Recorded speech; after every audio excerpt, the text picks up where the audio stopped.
the fog-choked streets of Victorian London. A priceless clockwork raven housing, a secret blueprint that could spark a global arms race vanishes from a locked workshop. Sherlock Holmes, the master of deduction, and Dr. Watson unravel a web of betrayal, from a paranoid inventor to a cunning assistant and a shadowy mastermind, with only cryptic clues like the iron spire to guide them. They race against time to recover the raven before its power falls into deadly hands. Intrigue, ingenuity, and danger collide in a thrilling chase that tests even Holmes' brilliant mind. Chapter 1. The mysterious commission. The fog hung low over Baker Street, a thick yellow veil that clung to the cobblestones and muffled the clatter of horse-drawn carriages. It was a late autumn evening in 1889, and the gas lamps cast feeble halos of light, barely piercing the gloom. Inside 221B, the fire crackled in the hearth, casting dancing shadows across the cluttered room. Sherlock Holmes sat in his armchair, his long fingers steepled beneath his chin, his sharp grey eyes fixed on the glowing embers. A violin lay abandoned. On the table beside him, its strings silent for once, a rare occurrence that signalled his mind was already engaged in some private puzzle. Dr. John Watson, seated across from him, turned a page of the Times with a rustle, his brow furrowed as he scanned the headlines. The world outside was restless reports of political unrest in Europe, a scandal in the House of Lords, and whispers of new mechanical marvels at the upcoming Great Exhibition. But within the walls of their lodgings, a heavy silence prevailed, broken only by the occasional pop of the fire. "Holmes," Watson ventured, lowering the newspaper, "you've been staring at that fire for nigh on an hour. Is it a case, or are you merely practicing for the role of a statue?" Holmes' lips twitched, a faint smirk breaking his austere expression. "My dear Watson, the fire is a far more stimulating conversationalist than the drivel in your paper. It speaks of patterns, of chaos tamed by structure. You might learn something from it." Watson chuckled, accustomed to his friend's cryptic remarks. "I'd rather learn what's got you so preoccupied. No case, no experiment, not even a note scratched out on that infernal violin. What's brewing in that mind of yours?" Before Holmes could reply, a sharp rap at the door cut through the room.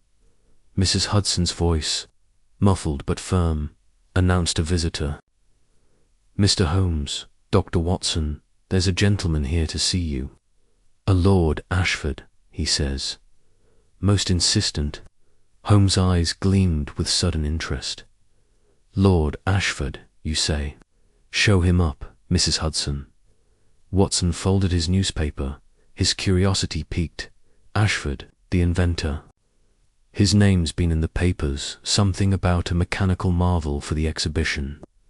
"Precisely," Holmes murmured, rising from his chair with the grace of a panther. "Lord Reginald Ashford, 3rd Baron of his line, renowned for his contributions to clockwork engineering, a man of wealth, intellect, and, if rumour holds, a touch of paranoia. This should prove interesting." The door opened, and Mrs. Hudson ushered in a tall, wiry man in his late 40s.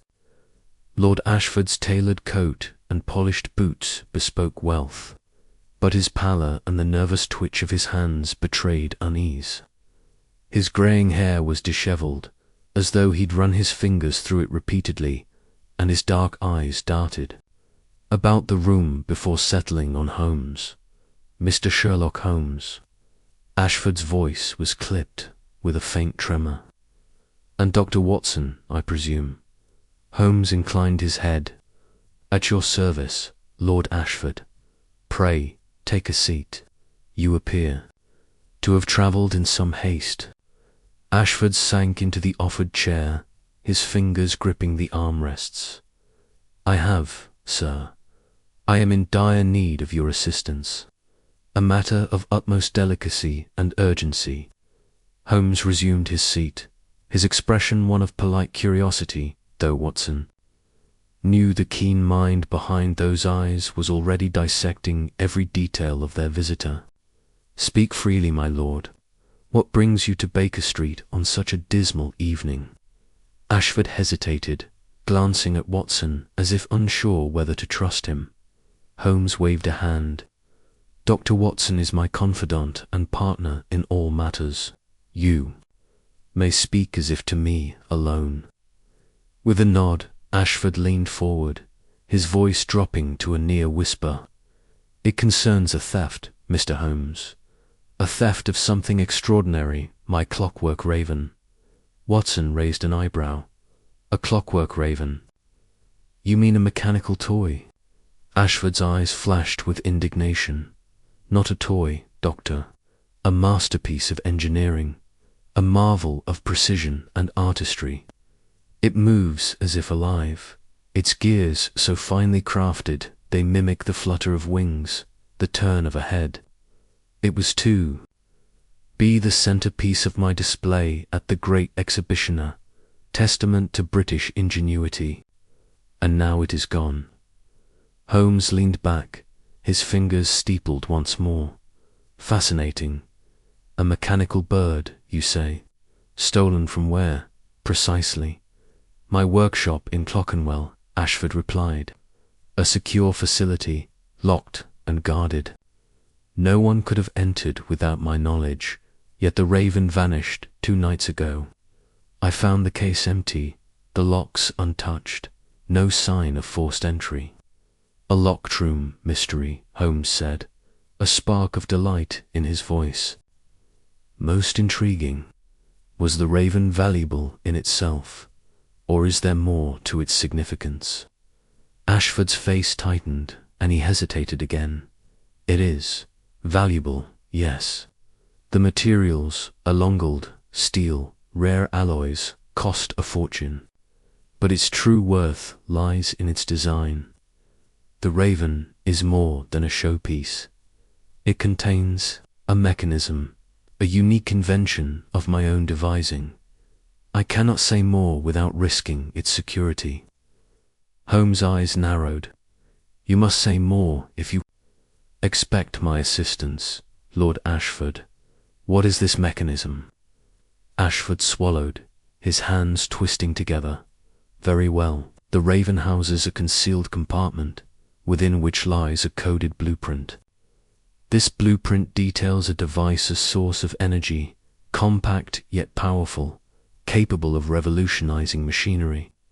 If it fell into the wrong hands—" Watson leaned forward, his military instincts alert. "Wrong hands? You mean foreign powers? Spies?" Ashford nodded grimly. "Or worse. There are ruthless men who would pay dearly for such a device. Men who care not for progress, but for power." Holmes' expression remained impassive, but Watson could sense the wheels turning. "In his mind, describe the workshop," Holmes said. "Every detail, its layout, its security, who has access." Ashford complied, painting a vivid picture of his Clerkenwell workshop. A fortified building with iron shutters, a single reinforced door, and a combination lock known only to himself and his trusted assistant, Miss Evelyn Harper.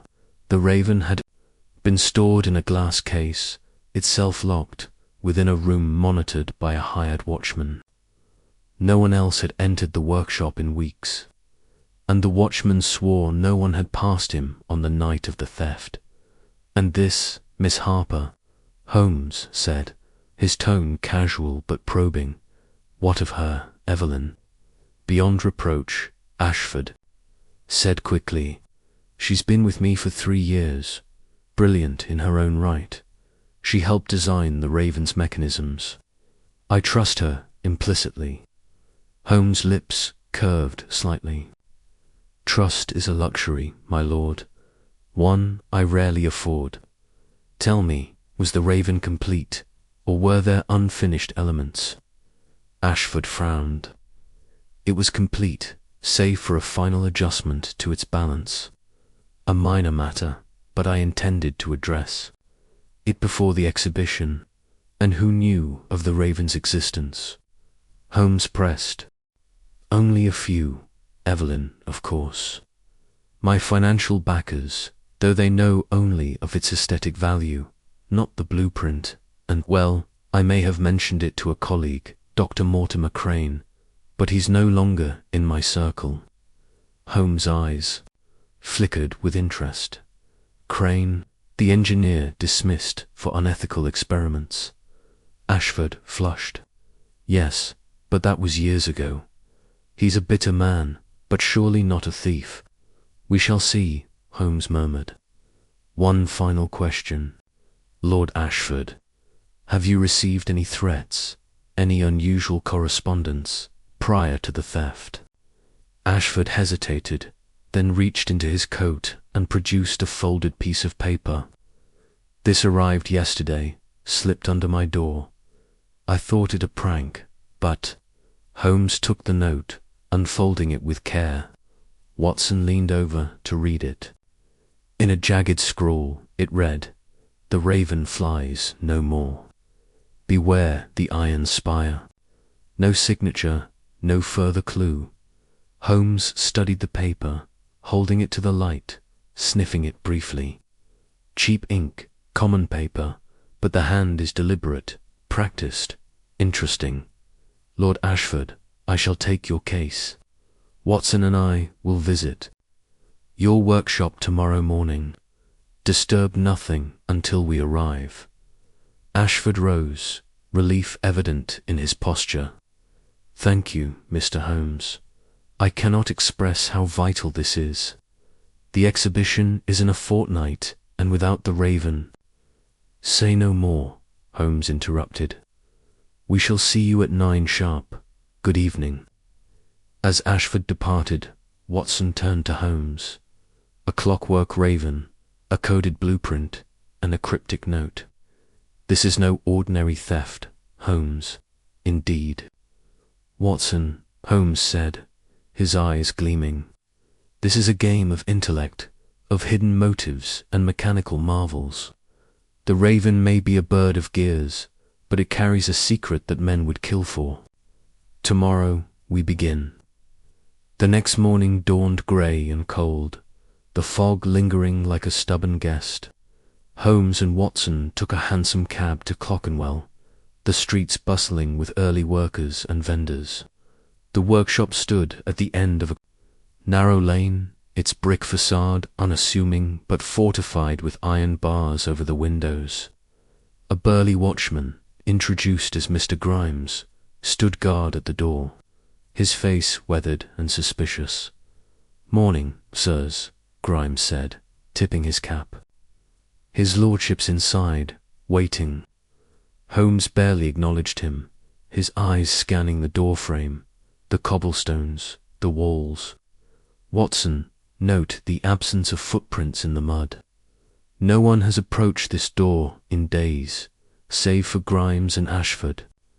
Inside, the workshop was a marvel of organized chaos. Workbenches lined the walls, strewn with gears, springs, and tools. Blueprints hung on the walls, detailing intricate mechanisms. In the center stood the empty glass case, its lock gleaming, unmarred by scratches or force. Holmes moved like a bloodhound, his magnifying glass in hand. He examined the case, the floor, the windows. Curious, he muttered, pausing at a window. Watson observed these scratches on the latch vine, precise, as if made by a tool smaller than a standard pick. And here, on the floor, a trace of oil. Not machine oil, but something lighter, perhaps from a lantern. Watson peered at the spot. A lantern, at night, in a locked room. Precisely, Holmes said. The thief worked in darkness, with a light source they carried. Yet Grimes saw nothing from the door. Intriguing. Ashford hovered nearby, wringing his hands. "Have you found anything, Mr. Holmes?" "Patience, my lord," Holmes replied, crouching to inspect the floor. His fingers brushed a single black feather tucked beneath a workbench. He held it up, examining it closely. "Not from your raven, I presume?" Ashford shook his head. "No, the raven's feathers are steel, painted black. That's real feather." Holmes tucked it into an envelope. A curious oversight for a thief so meticulous. "Watson, we must speak with Miss Harper. Her absence this morning is conspicuous." Ashford flushed. "Evelyn is unwell today. A cold," she said. "I can summon her if needed." "Do so," Holmes said, "and ensure no one enters this workshop until we return." As they left, Watson glanced back at the empty case. "Holmes, this feels like more than a theft. That note, the iron spire, it's ominous, and Ashford's hiding something." Holmes smiled thinly. "He is, Watson, as is Miss Harper, and perhaps others. The raven is but the key to a larger lock. We must find who holds the hand that turned it." The day unfolded with Holmes in relentless pursuit of clues. He and Watson visited Miss Harper's modest flat in Bloomsbury, only to find it empty, her landlady claiming she'd left early that morning. A search of her rooms revealed little a few sketches of mechanical birds, a book on cryptography, and a half-burned letter in the great. Holmes pieced together the fragments, revealing a single phrase: "Midnight, the spire." "The iron spire again," Watson said. "What does it mean?" Holmes' eyes gleamed. "A meeting place, a signal, or a trap. We shall see. Tonight, Watson, we watch the clock tower. If the raven flies at midnight, we shall be there to catch it." They spent the afternoon preparing, Holmes poring over maps of Westminster and Watson checking his revolver. As night fell, they positioned themselves in the shadows near the clock tower, the great bell of Big Ben looming above. The fog had lifted, but a chill hung in the air, and Watson's breath came in white puffs. At precisely midnight, a figure emerged from the shadows, a woman, cloaked, moving swiftly. Holmes signaled Watson to stay back, and they followed her to a nearby alley. There, she met a man, his face obscured by a scarf. Words were exchanged, and a small package changed hands. Before Holmes could intervene, the man bolted, vanishing into the night. Holmes approached the woman, who turned, startled. It was Miss Harper, her face pale but defiant. "Mr. Holmes," she said, clutching the package. "You're too late, am I?" Holmes said, his voice calm but steely. "Miss Harper, you have much to explain. Shall we discuss the raven? Or the blueprint you've just handed over?" Her eyes widened, and she fled, but Holmes was faster, catching her arm. "Watson, secure the package." Watson retrieved it, a small metal box, locked tight. Harper struggled, but her strength failed her. "You don't understand," she gasped. "I had to. Ashford, he's not what he seems." "Then enlighten me," Holmes said, his grip unyielding, "and quickly, before your accomplice escapes."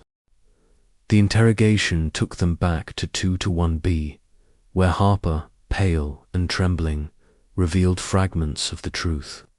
She admitted to taking the raven, claiming she feared Ashford's intentions. "He's in debt," she said. "Two dangerous men. He planned to sell the blueprint to a foreign buyer. I stole it to protect it. And yet you handed it to another," Holmes said, holding up the metal box. "Who was your contact?" Harper shook her head. "I don't know his name. He approached me weeks ago, promised me safety if I delivered the raven. I had no choice. Holmes opened the box, revealing a single gear etched with intricate symbols. "Not the blueprint," he murmured. "A decoy. Clever, Miss Harper, but not clever enough." As dawn broke, Holmes sent Harper to a safe house under Lestrade's watch, promising to protect her if she cooperated. He turned to Watson, his expression grim. "The Raven is still out there, Watson, and so is the blueprint. This is no simple theft. It's a game, and we are not the only players." The chapter ends with Holmes pacing before the fire, the black feather in his hand, his mind racing to connect the threads.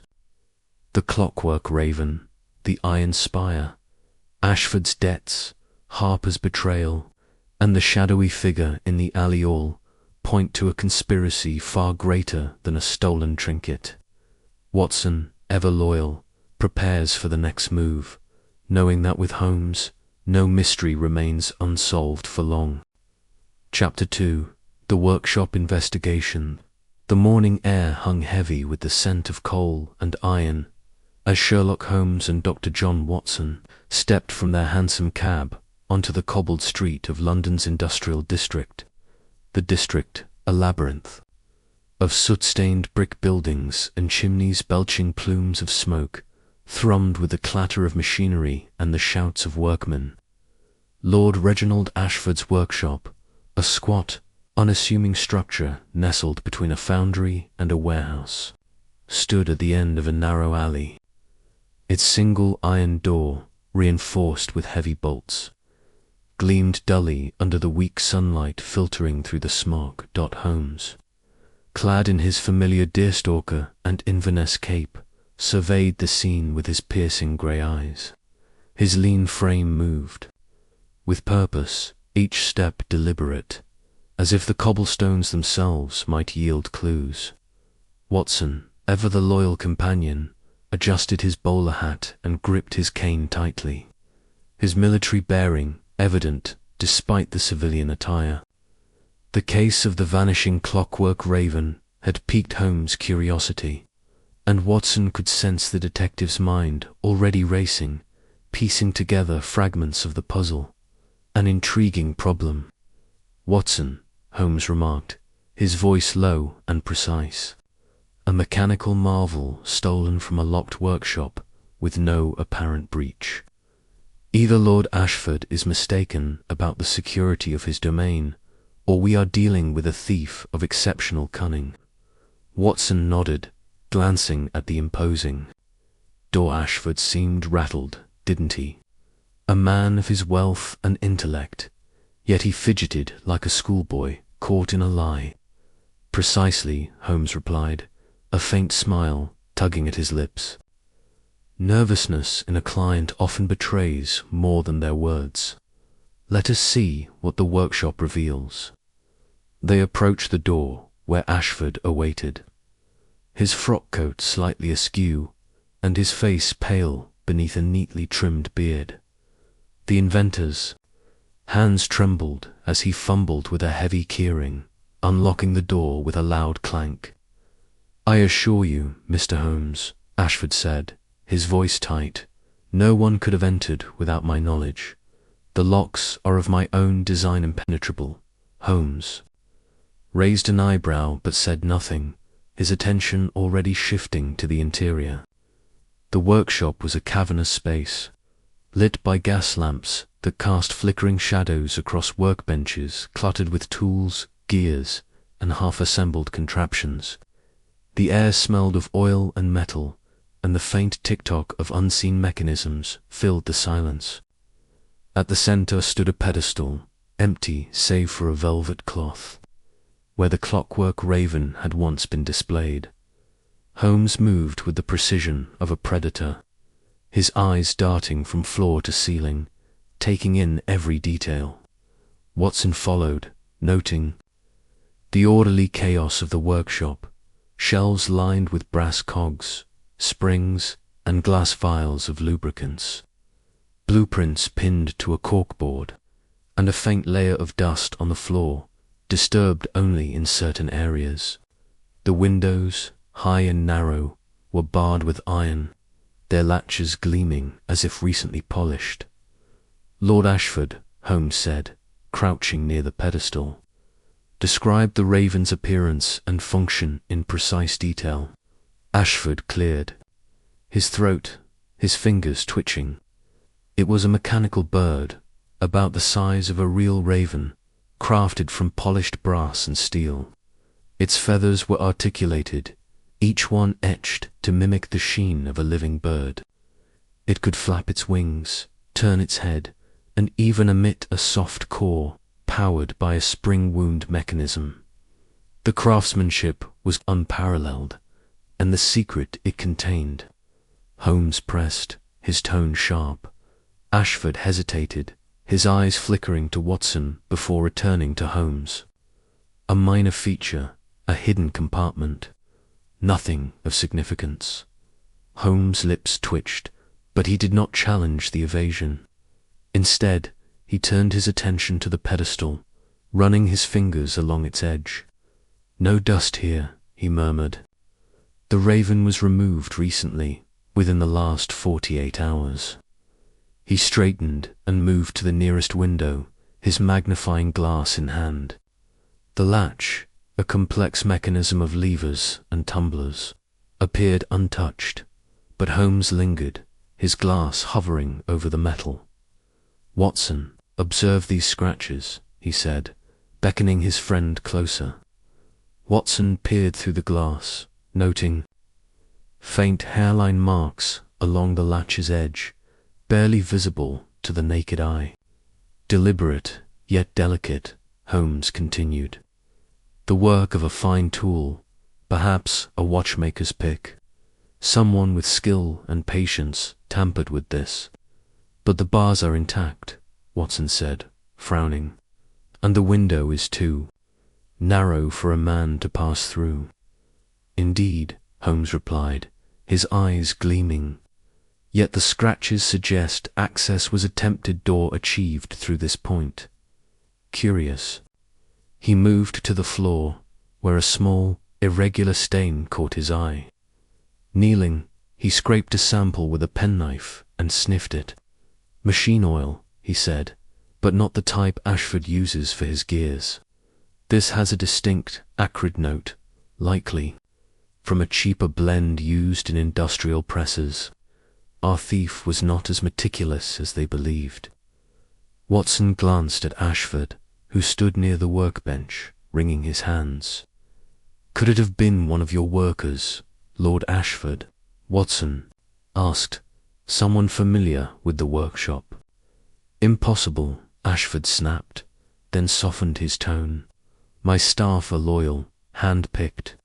Only my assistant, Miss Harper, had access to the workshop, and she left my employ weeks ago." Holmes' head snapped up. "Miss Harper, you failed to mention her earlier. What was her role?" "She was my apprentice," Ashford said, his voice faltering. "A brilliant mind, trained in mechanics, but she grew discontent. She resigned abruptly, citing personal reasons." Holmes exchanged a glance with Watson, who raised an eyebrow. "Personal reasons," Holmes repeated softly. "We shall need her address, Lord Ashford," as Holmes continued his inspection. Watson wandered to the workbench, where a single black feather lay among a pile of screws. He picked it up, noting its glossy sheen. "Holmes, this feather, it's not mechanical, it's real." Holmes crossed the room in 2 strides, taking the feather and examining it under his glass. "Corvus corax," he said. "A common raven's feather. Curious that it should be here, in a workshop dedicated to mechanical constructs." He tucked the feather into his pocket, his expression unreadable. The investigation continued for hours, Holmes moving methodically from one corner of the workshop to another. He examined the locks on the door, finding them as secure as Ashford claimed, with no signs of tampering. He studied the ventilation shafts, too narrow for anything larger than a rat. He even climbed a ladder to inspect the rafters, where he found only cobwebs and dust. Yet his attention kept returning to the window latch and the oil stain, as if they held the key to the mystery. As the afternoon waned, Holmes stood at the center of the workshop, his hands clasped behind his back. "Watson, what do you make of this scene?" Watson rubbed his chin, his medical mind struggling to keep pace with Holmes' deductions. The lack of forced entry suggests someone with a key or intimate knowledge of the locks. The scratches on the latch could be a red herring, but the oil and feather are out of place.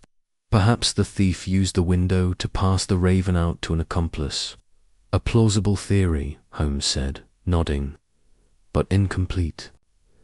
The oil suggests a tool or machine not native to this workshop, and the feather reel, not mechanical, implies a connection to the natural world, or perhaps a deliberate misdirection. The thief had access, yes, but also expertise. This was no common burglar. Ashford, who had been silent, spoke up. "Mr. Holmes, do you believe the raven can be recovered? It is irreplaceable." Holmes fixed him with a piercing stare. "Everything is recoverable, Lord Ashford, given sufficient data. But you must be forthcoming. What is the true nature of the raven's hidden compartment?" Ashford's face paled further, and he stammered. I told you, it's merely a novelty, a gimmick for the exhibition." Holmes' eyes narrowed, but he let the matter drop. "Very well, Watson, we shall return to Baker Street. I have much to consider." As they stepped back into the alley, the gas lamps were flickering to life, casting long shadows across the cobblestones. Watson glanced back at the workshop, its iron door now locked once more. "Holmes, do you suspect Ashford is hiding something?" "Undoubtedly," Holmes replied, lighting his pipe. "His nervousness, his omission of Miss Harper, and his evasiveness about the raven's purpose all point to a deeper secret. The clockwork raven is more than a trinket, it is the key to a larger design. We must uncover Miss Harper's role and determine who else knew of the raven's existence." The cab rattled through the darkening streets, carrying them back to 221B Baker Street. Watson watched Holmes, whose face was illuminated by the glow of his pipe, his mind already weaving the threads of the case into a coherent tapestry. The vanishing clockwork raven was no mere theft. It was a puzzle that promised to unravel a web of intrigue, and Watson knew Holmes would not rest until every piece was in place. The workshop investigation had yielded more questions than answers, but Holmes thrived on such challenges. As the cab turned onto Baker Street, Watson felt a familiar thrill. The game was afoot, and the hunt for the clockwork raven had only just begun. Chapter 3. The Raven's Secret. The late morning sun filtered through the grimy windows of 221B Baker Street, casting long shadows across the cluttered sitting room. Sherlock Holmes sat in his armchair, his long fingers steepled beneath his chin, his piercing grey eyes fixed on the empty hearth. The air was thick with the scent of pipe tobacco and the faint tang of chemicals from his latest experiment.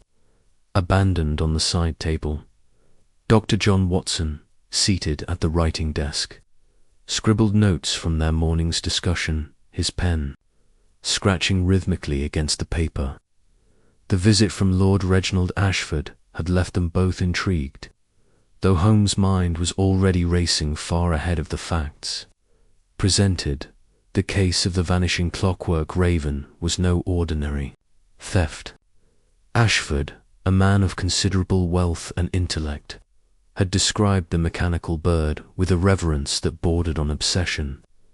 Its craftsmanship was unparalleled gears, so finely wrought they mimicked the flutter of real wings, eyes of polished onyx that seemed to glint with life. But it was not the artistry that had drawn Holmes to the case. Ashford's nervous glances, the slight tremor in his voice when pressed about the raven's purpose, had betrayed a deeper secret. The man was hiding something, and Holmes was determined to uncover it. Watson glanced up from his notes, his brow furrowed. "Holmes, do you truly believe this raven is worth all this fuss? It's a mechanical toy, remarkable though it may be. Surely Ashford's wealth could replace it." Holmes' lips twitched into a faint smile, though his eyes remained distant. "My dear Watson, you underestimate the matter. A toy does not inspire such agitation in a man like Ashford. Nor does it vanish from a locked workshop without leaving a trace of forced entry. No, this raven is more than it seems. There is a purpose to its design, a purpose Ashford is reluctant to share." Watson set down his pen, leaning back in his chair. "You suspect he's not telling us everything?" "I know he's not," Holmes replied, rising abruptly and crossing to the window. He peered out at the bustling street below, where clattered and pedestrians hurried through the autumn chill. His demeanor, Watson, the way he avoided my questions about the raven's mechanism, the perspiration on his brow when I pressed him on his rivals. He is a man guarding a secret, and I intend to discover what it is. Holmes turned back to the room, his movements brisk. "Come, Watson. We have an appointment with Lord Ashford at his residence. I suspect the answers lie not in his workshop, but in the man himself. Bring your notebook, we may need it." The hansom cab rattled through London streets, weaving past horse-drawn omnibuses and street vendors hawking their wares. Ashford's residence, a grand Georgian townhouse in Mayfair, stood in stark contrast to the industrial grit of his workshop. Its white stone facade gleamed in the midday light, and the brass knocker on the door bore the crest of an ancient family. A butler, stiff and formal, ushered them into a drawing-room adorned with portraits of stern-faced ancestors and shelves lined with leather-bound tomes on engineering and science. Lord Ashford awaited them, seated in a high-backed chair by a roaring fire. He was a man in his late 50s, with silver hair swept back from a high forehead and a neatly trimmed beard. His eyes, sharp and intelligent, flickered with unease as Holmes and Watson entered. He rose, offering a curt nod. "Mr. Holmes, Doctor." "Watson," he said, his voice measured but strained. "I trust your visit to the workshop was productive." "Productive, yes," Holmes replied, his tone cool, though it raised more questions than answers. "The absence of forced entry suggests the thief had access to your workshop, Lord Ashford. A trusted associate, perhaps." Ashford's jaw tightened, and he gestured for them to sit. "I've told you all I know, Mr. Holmes. The raven was there. One evening, gone the next. My staff are loyal, and the locks are of my own design, impossible to pick." Holmes leaned forward, his gaze unyielding. "And yet the raven is gone. Tell me, Lord Ashford, what makes this creation so valuable? Beyond its craftsmanship, that is. You spoke of its lifelike qualities, but I sense there is more to it. A mechanism, perhaps, that you've withheld from us." Ashford hesitated, his fingers drumming on the arm of his chair. The fire crackled, filling the silence. Finally, he sighed, his shoulders sagging as if a great weight had settled upon them. "You are as perceptive as your reputation suggests, Mr. Holmes," he said, quietly. "Very well. The raven is not merely a work of art. It contains a compartment hidden within its frame. Inside that compartment is a coded blueprint, a design of my own invention." Watson leaned forward, his curiosity piqued. "A blueprint? For what? Ashford's eyes darted to the door, as if ensuring they were alone. A device, he said, his voice barely above a whisper. An energy source, compact yet powerful, capable of revolutionizing industry or, in the wrong hands, powering machines of war. I intended to unveil it at the upcoming exhibition to secure funding for its development. But if it falls into the hands of my rivals— Holmes' eyes gleamed with interest. And who might these rivals be?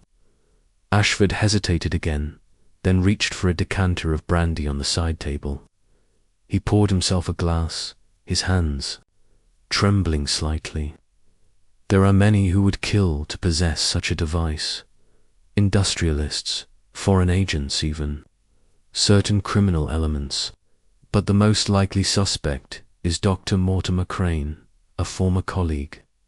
He was once a brilliant engineer, but his obsession with outdoing me led to his disgrace. He was expelled from the Royal Society after attempting to sabotage my work. If anyone has the knowledge to steal the Raven, it's Crane. Holmes nodded, filing the name away. And this blueprint, how is it coded?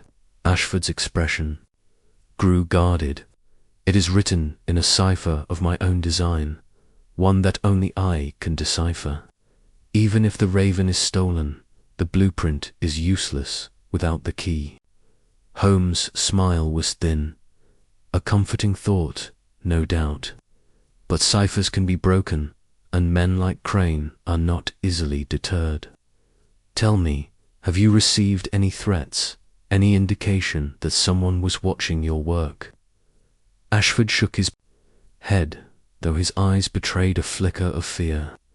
Nothing overt, but I felt uneasy of late, as if someone were watching me.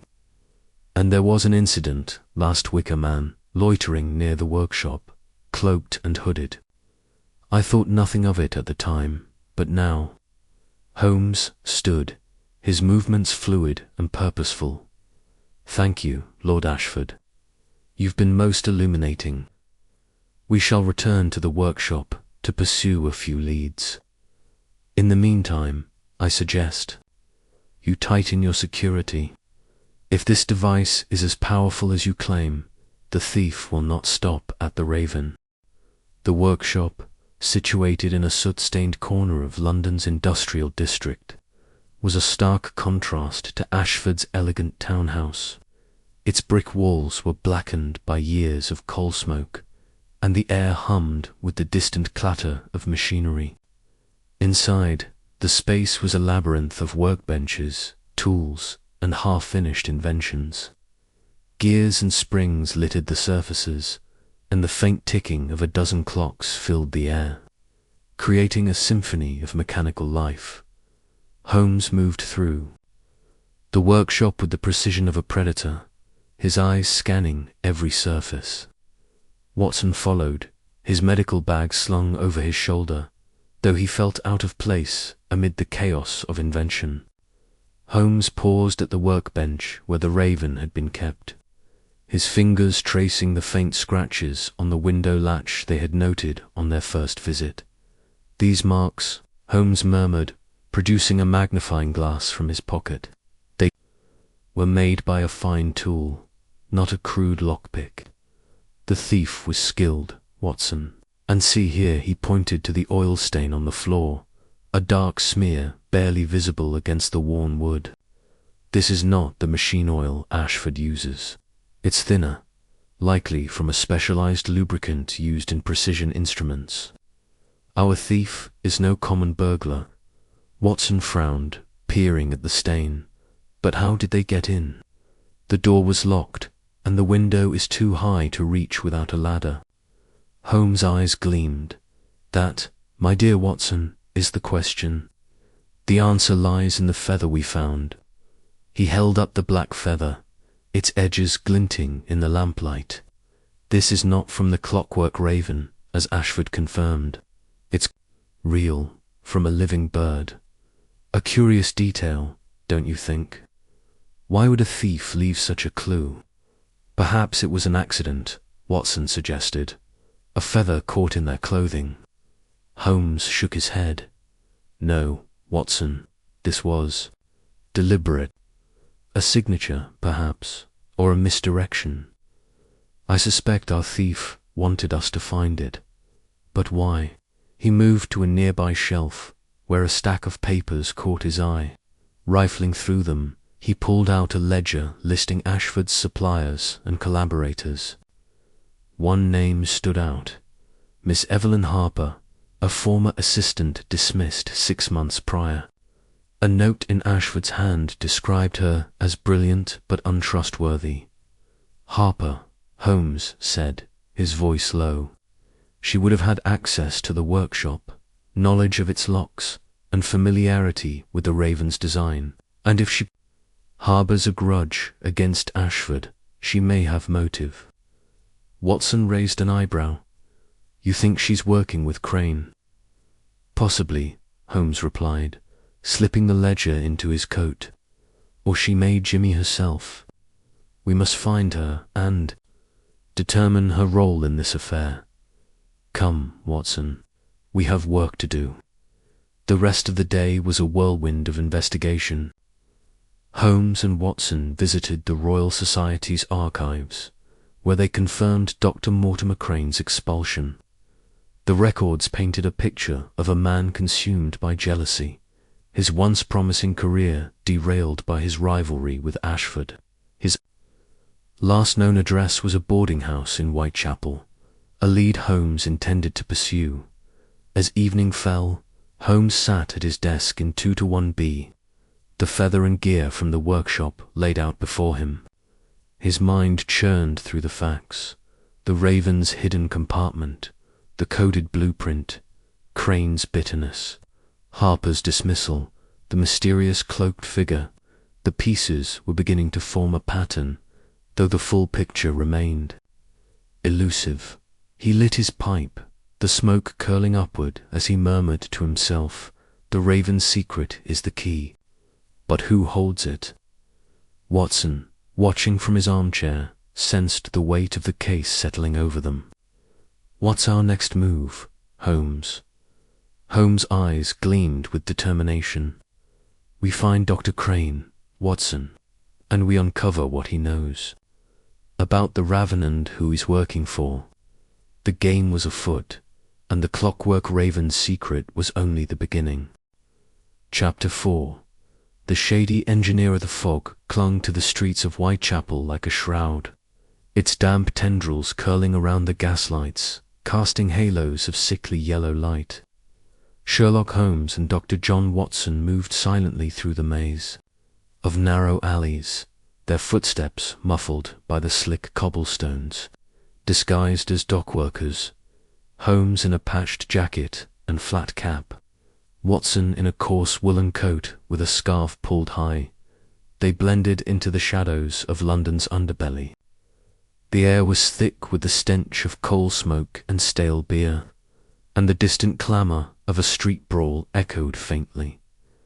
Holmes' sharp eyes scanned the ramshackle buildings, until they settled on a flickering sign, the Black Anchor. It was a squat, grimy pub tucked between a pawn shop and a boarded-up tenement, its windows smeared with soot. According to Holmes' inquiries, this was where Dr. Mortimer Crane, the disgraced engineer and prime suspect in the theft of Lord Clockwork Raven, was known to drown his grievances. Keep your wits about you, Watson, Holmes murmured, adjusting his cap to shade his piercing gaze. Crane is a man of intellect, but desperation makes even the cleverest men careless. We must observe without being observed. Watson nodded, his hand brushing the reassuring weight of his service revolver beneath his coat.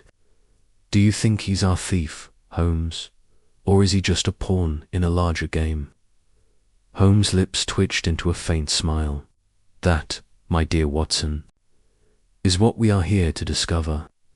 The feather and oil stain in Ashford's workshop suggest a mechanical mind at work, and Crane's history with Ashford makes him a likely candidate. But I suspect layers to this affair, layers we have yet to peel back. They pushed through the pub's creaking door, stepping into a haze of tobacco smoke and raucous laughter. The Black Anchor was a den of rough men, dockhands, petty thieves, and labourers hunched over chipped mugs of ale. The barman, a burly fellow with a scarred cheek, eyed them briefly before returning to polishing a glass.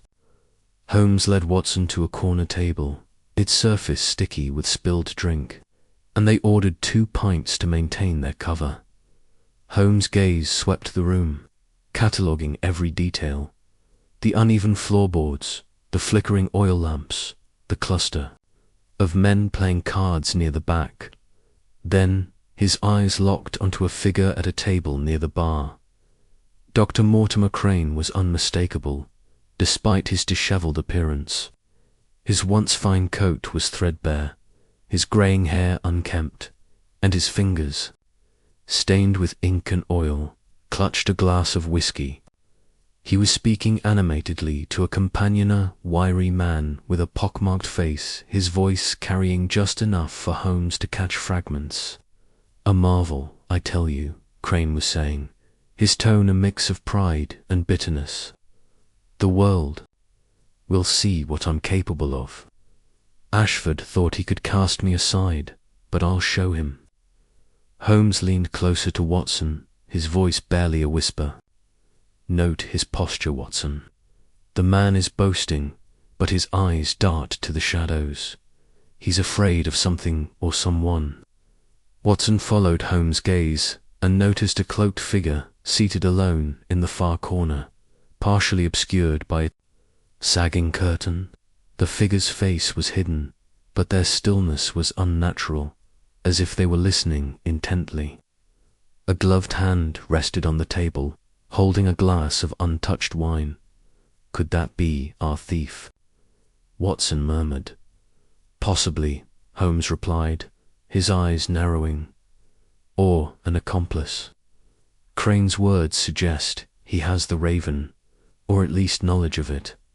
But that figure, they are the one to watch." Crane's voice rose again, drawing their attention. "The mechanism is flawless. I've made improvements Ashford couldn't dream of. Soon it'll be mine to unveil, and I'll have my revenge." The cloaked figure shifted slightly, and Holmes' hand tightened on his pint. "He's speaking too freely," Holmes whispered. "Either he's drunk or he's baiting someone. Stay alert." As Crane continued his tirade, the cloaked figure abruptly stood, their movements swift and deliberate. They tossed a coin onto the table and slipped toward the back door, their cloak billowing like a raven's wings. Holmes' instincts flared. "Watson now," he hissed. Rising smoothly, they wove through the crowded pub, ignoring the curious glances of the patrons. The back door led to a narrow alley, where the fog was so thick it seemed to swallow the world. The cloaked figure was already a shadow in the mist, moving quickly toward a side street. Holmes broke into a silent run, Watson close behind, their boots splashing through puddles. The chase was a game of cat and mouse through Whitechapel's labyrinth. The figure darted down alleys, leaped over crates, and vanished around corners. But Holmes' keen senses tracked every clue: the scuff of a boot on stone, the faint rustle of fabric, the momentary glint of a gaslight on a silver clasp. Watson struggled to keep pace, his breath coming in sharp bursts, but Holmes moved like a hound on the scent, his mind mapping the terrain. At last, the figure ducked into a derelict courtyard surrounded by crumbling warehouses. Holmes slowed, signaling Watson to stay back. The fog here was impenetrable, the air heavy with the reek of rot and coal dust. Holmes crouched behind a stack of barrels, his eyes scanning the darkness. "Where did they go?" Watson whispered, gripping his revolver. Holmes held up a hand, listening. A faint click, like the winding of a watch, came from the shadows.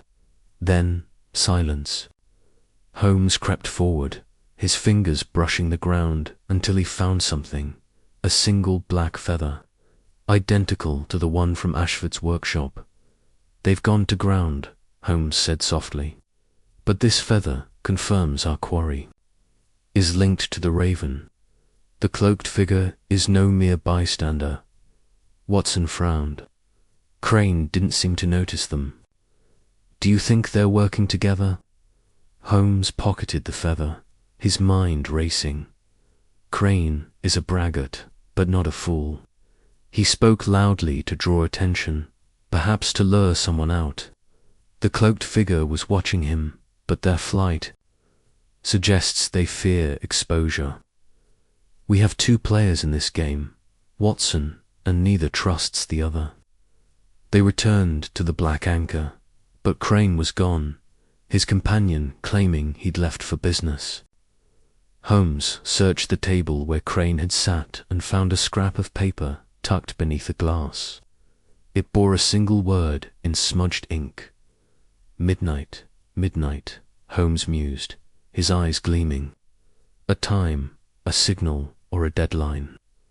We must learn more of Crane's movements, and that cloaked figure. They hold the key to this puzzle. The night stretched on as Holmes and Watson retraced their steps through Whitechapel, questioning barmaids, street vendors, and vagrants.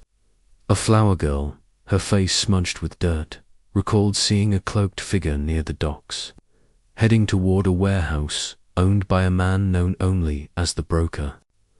Holmes' interest piqued. This broker was rumored to deal in stolen goods and secrets, a perfect intermediary for a stolen mechanical marvel. By dawn, they stood before the warehouse, a hulking structure of rusted iron and broken windows. The fog had lifted slightly, revealing the faint outline of the Thames in the distance.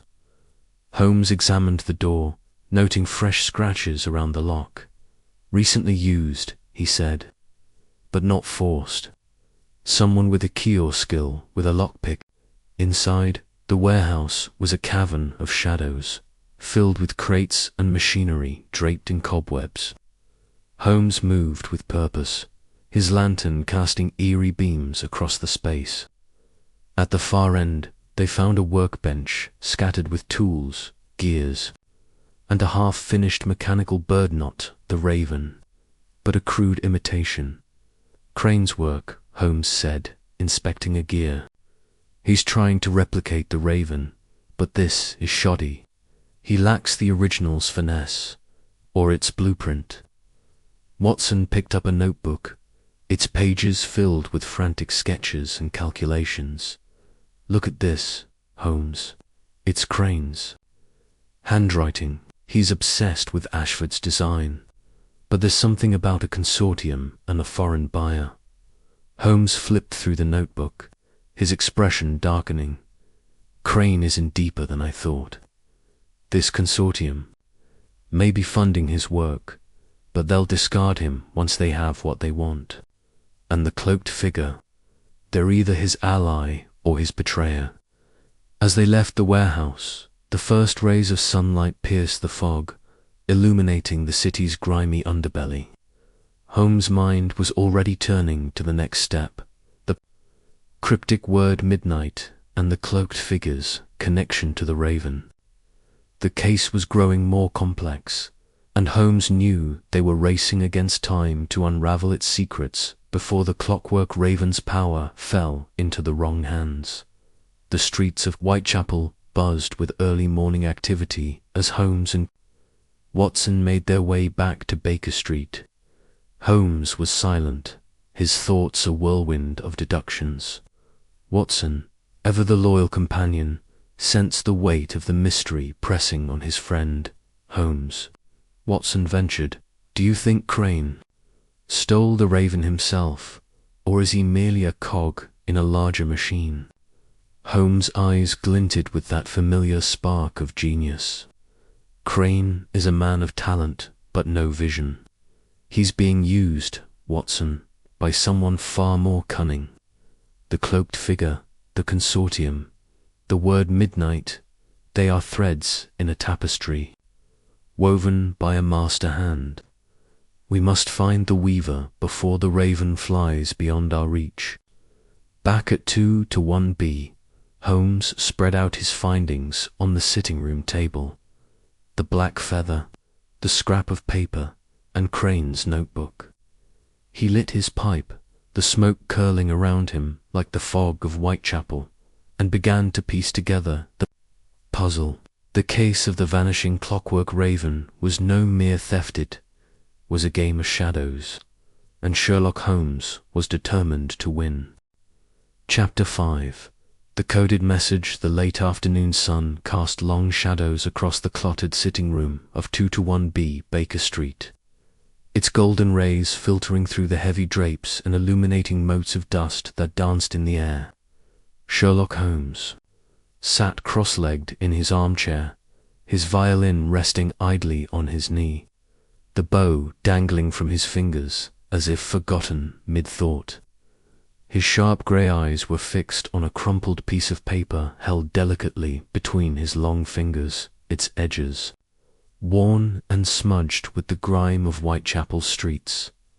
Dr. John Watson, seated at the writing desk near the window, glanced up from his notebook, where he had been attempting to chronicle their latest adventure. Though the words seemed to elude him today, Holmes, Watson ventured, his voice breaking the heavy silence. You've been staring at that scrap for nearly an hour. Surely you've gleaned all there is to know from it by now. Holmes' lips twitched into a faint, almost imperceptible smile, though his eyes never left the paper. Patience, Watson. The world is full of obvious things which nobody by any chance ever observes. This note, for instance, is a veritable Rosetta Stone of our case, if one only knows how to read it. Watson leaned forward, curiosity piqued despite his growing accustomed to Holmes' cryptic pronouncements. It's just a scribble, isn't it? Something about a raven and midnight. Hardly a manifesto. Holmes chuckled softly, a low, resonant sound that seemed to vibrate with suppressed excitement. Oh, Watson, you do underestimate the power of the written word. This note, he held it up, letting the light catch its creases, is no mere scribble. It is a cipher, a key, a map, to the next move in our little game. The raven flies at midnight, under the iron spire. Tell me, what does that suggest to you? Watson frowned, rubbing his chin as he considered the words. Well, the raven must refer to Lord Ashford's clockwork creation, mustn't it? Stolen from his workshop, as he claimed. Midnight suggests a clandestine meeting, perhaps to hand off the stolen goods. But the iron spire, that's less clear. Could it be a landmark? A code for something else? Holmes' eyes gleamed with approval, though his expression remained inscrutable. Very good, Watson. You're beginning to think like a detective. The raven, indeed, is our missing mechanical marvel. Midnight is a time, a precise moment for an exchange or rendezvous. As for the iron spire, he trailed off, rising abruptly, and crossing to the cluttered bookshelf that lined one wall of the room. His fingers danced over the spines of books, journals, and rolled maps, until he pulled free a dog-eared volume of London architecture, an iron spire. He muttered, flipping through the pages with a speed that suggested he already knew what he sought. There are a few structures in London that could be so described, but one stands out above the rest, both literally and figuratively. He paused, his finger jabbing at an illustration of a towering edifice. The clock tower at Westminster, commonly misnamed Big Ben. Its iron framework, particularly the spire atop the tower, fits our description perfectly. Watson's eyebrows shot up. Big Ben, you think the thief plans to meet someone there? At midnight? That's bold, to say the least. The place is crawling with bobbies at all hours. Precisely, Holmes said, snapping the book shut and tossing it onto the table with a thud. Which is why it's brilliant. The audacity of it appeals to a certain kind of mind, one that thrives on risk and misdirection. Our thief or thieves are not common criminals. They are playing a high-stakes game, and this note is their challenge to us. Watson leaned back, his mind racing to keep up with Holmes' deductions. So, what's the plan? We can't very well storm the clock tower and hope to catch them in the act. Holmes' smile widened, a rare glint of mischief in his eyes. Oh, but we can, Watson, and we shall. Tonight, under the cover of darkness, we will be the unseen observers at this midnight rendezvous. But first, we must prepare. The note was found in Dr. Crane's coat, which suggests he is either the mastermind or, more likely, a pawn in a larger scheme. We must be ready for any eventuality.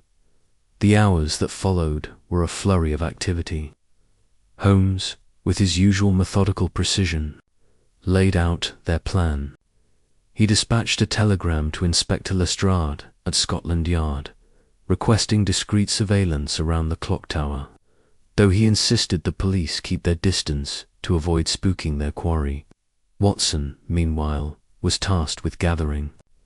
Their disguises a pair of nondescript workmen's coats and caps, the sort that would blend seamlessly into the late-night crowds of Westminster. Holmes himself pored over maps of the area, memorizing every alley, bridge, and potential escape route within a half-mile radius of the tower.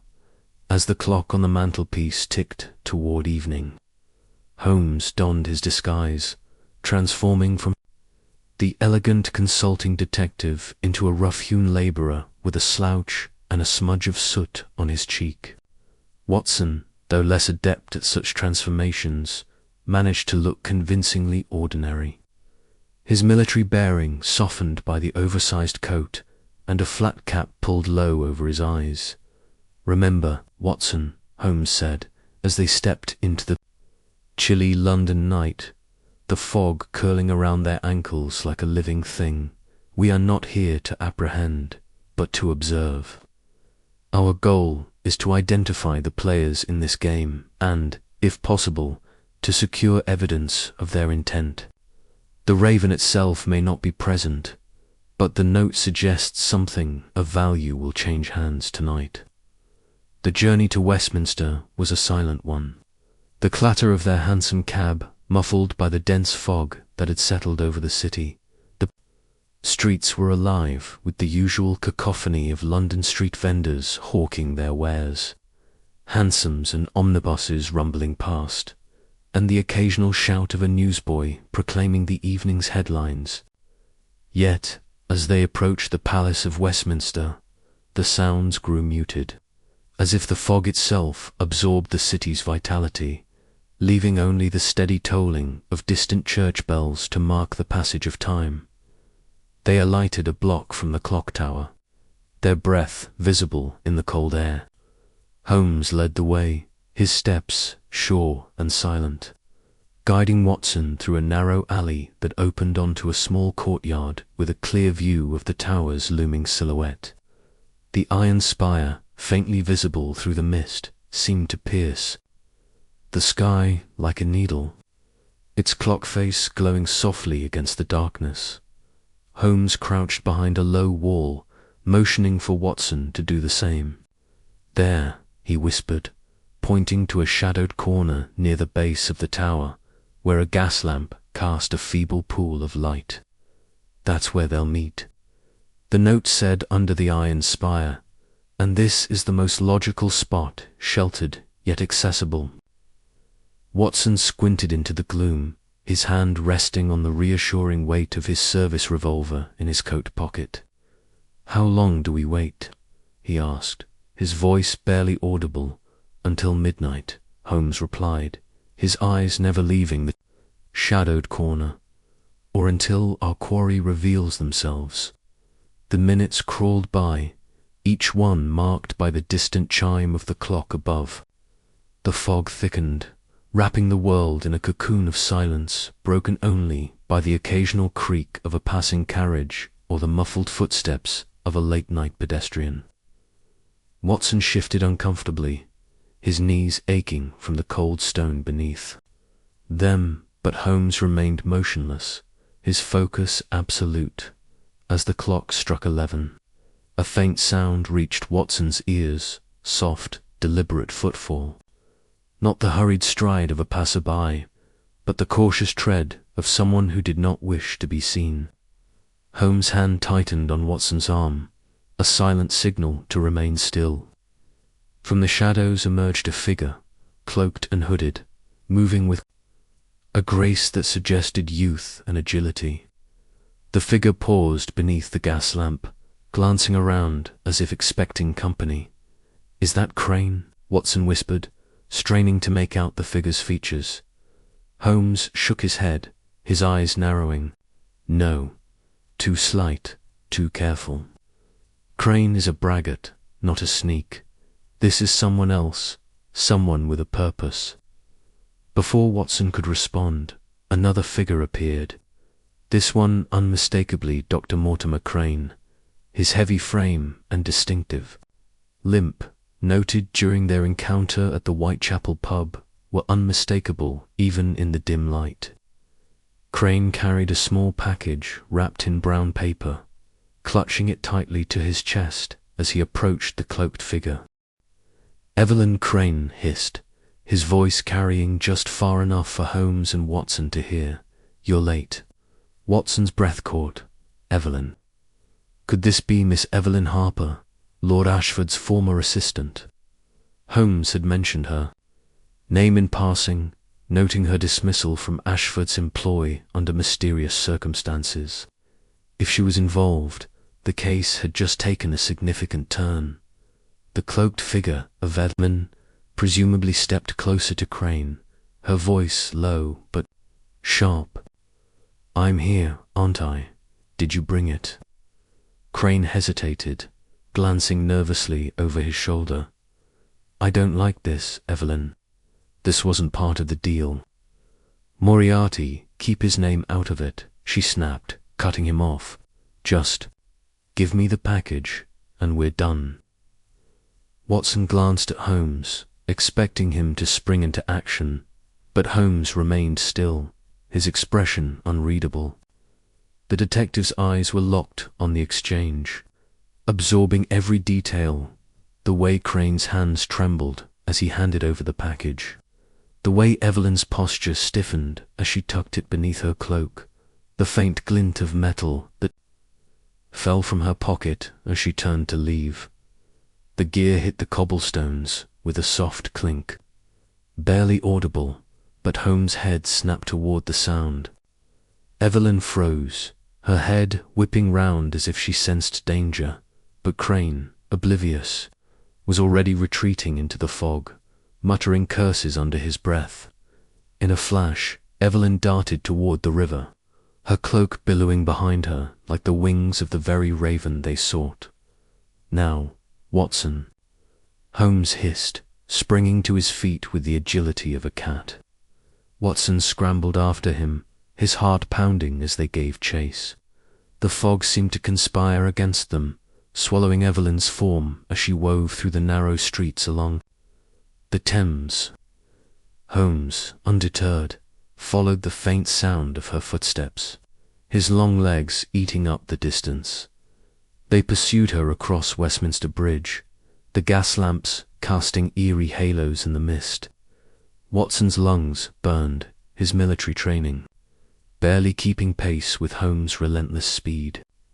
Just as they reached the far side of the bridge, Evelyn vanished into a warren of alleys near the south bank. Holmes slowed, his breath steady despite the exertion, and raised a hand to silence Watson's panting. "She's gone to ground," Holmes murmured, his eyes scanning the darkened alleyways. "But she's left us a gift." He knelt, retrieving the small metal gear that had fallen from her pocket. It was intricately crafted, its teeth polished to a gleam. Unmistakably part of the clockwork raven's mechanism, Watson caught his breath, staring at the gear in Holmes' hand. So, she has the raven or knows where it is. But why run, if she's working with Crane? Why not stay and complete the exchange? Holmes rose, slipping the gear into his pocket. Because, Watson, Miss Harper is not working with Crane, not entirely. She's playing her own game, and I suspect she's just as afraid of her employer as Crane is. The mention of Moriarty's name was no accident. Our dear professor is the puppet master here, and Evelyn Harper is either his unwitting pawn or a very clever rogue. They returned to the clock tower, where Holmes examined the spot where the exchange had taken place. The brown paper package Crane had handed over lay discarded in the shadows, torn open to reveal nothing but a bundle of blank Pagissa decoy. Holmes' lips curled in a wry smile. Clever girl, he muttered. She didn't trust Crane any more than we do. Back at 2-1B, as the first light of dawn crept through the windows, Holmes spread the gear and the cryptic note on the table, his mind already racing ahead to the next move. Watson, exhausted but exhilarated, poured them each a brandy, sensing that the case was far from over. "What now, Holmes?" he asked, settling into his chair. "We've got the gear, but no raven, no blueprint, and Moriarty's shadow looming over it all." Holmes sipped his brandy, his eyes gleaming with the thrill of the chase. "Now, Watson, we follow the trail Miss Harper has so obligingly left us. The gear is a clue to the raven's whereabouts, and the note points to a larger conspiracy. We shall pay a visit to Miss Harper's lodgings tomorrow, but for now we rest.